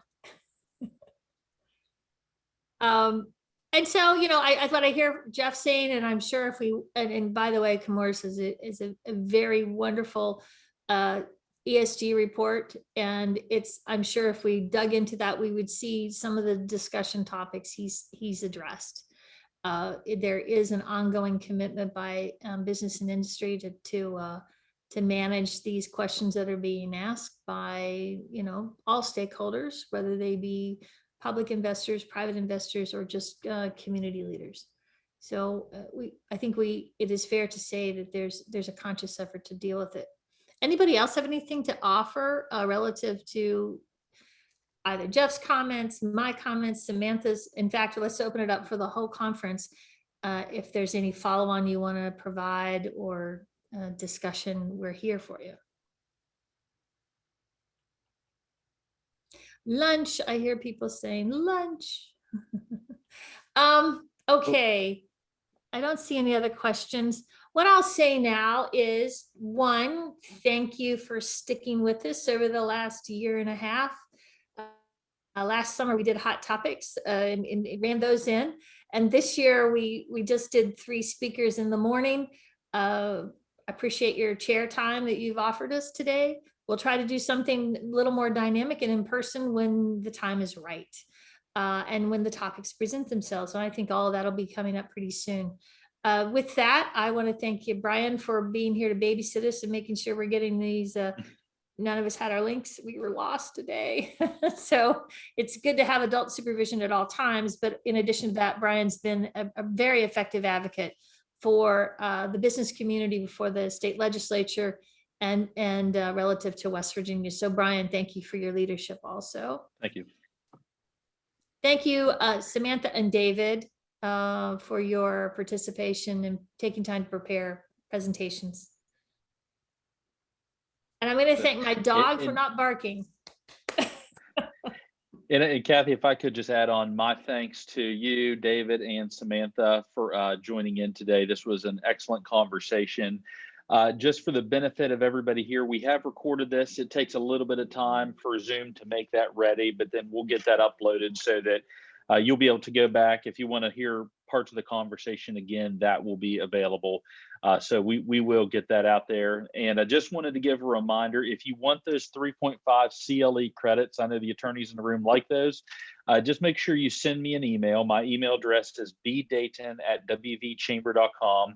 And I need to have your name and your bar ID number so that I can submit that to the West Virginia State Bar. So just want to make sure I put that back out there. But again, Kathy, thank you so much for setting this up today, for organizing the speakers. This has been a fantastic conference. I know we're all anxious to get back to in-person meetings, and I think we're certainly heading in that direction to be able to do so soon. All right. Have a great week, everyone. Thank you again. Thank you.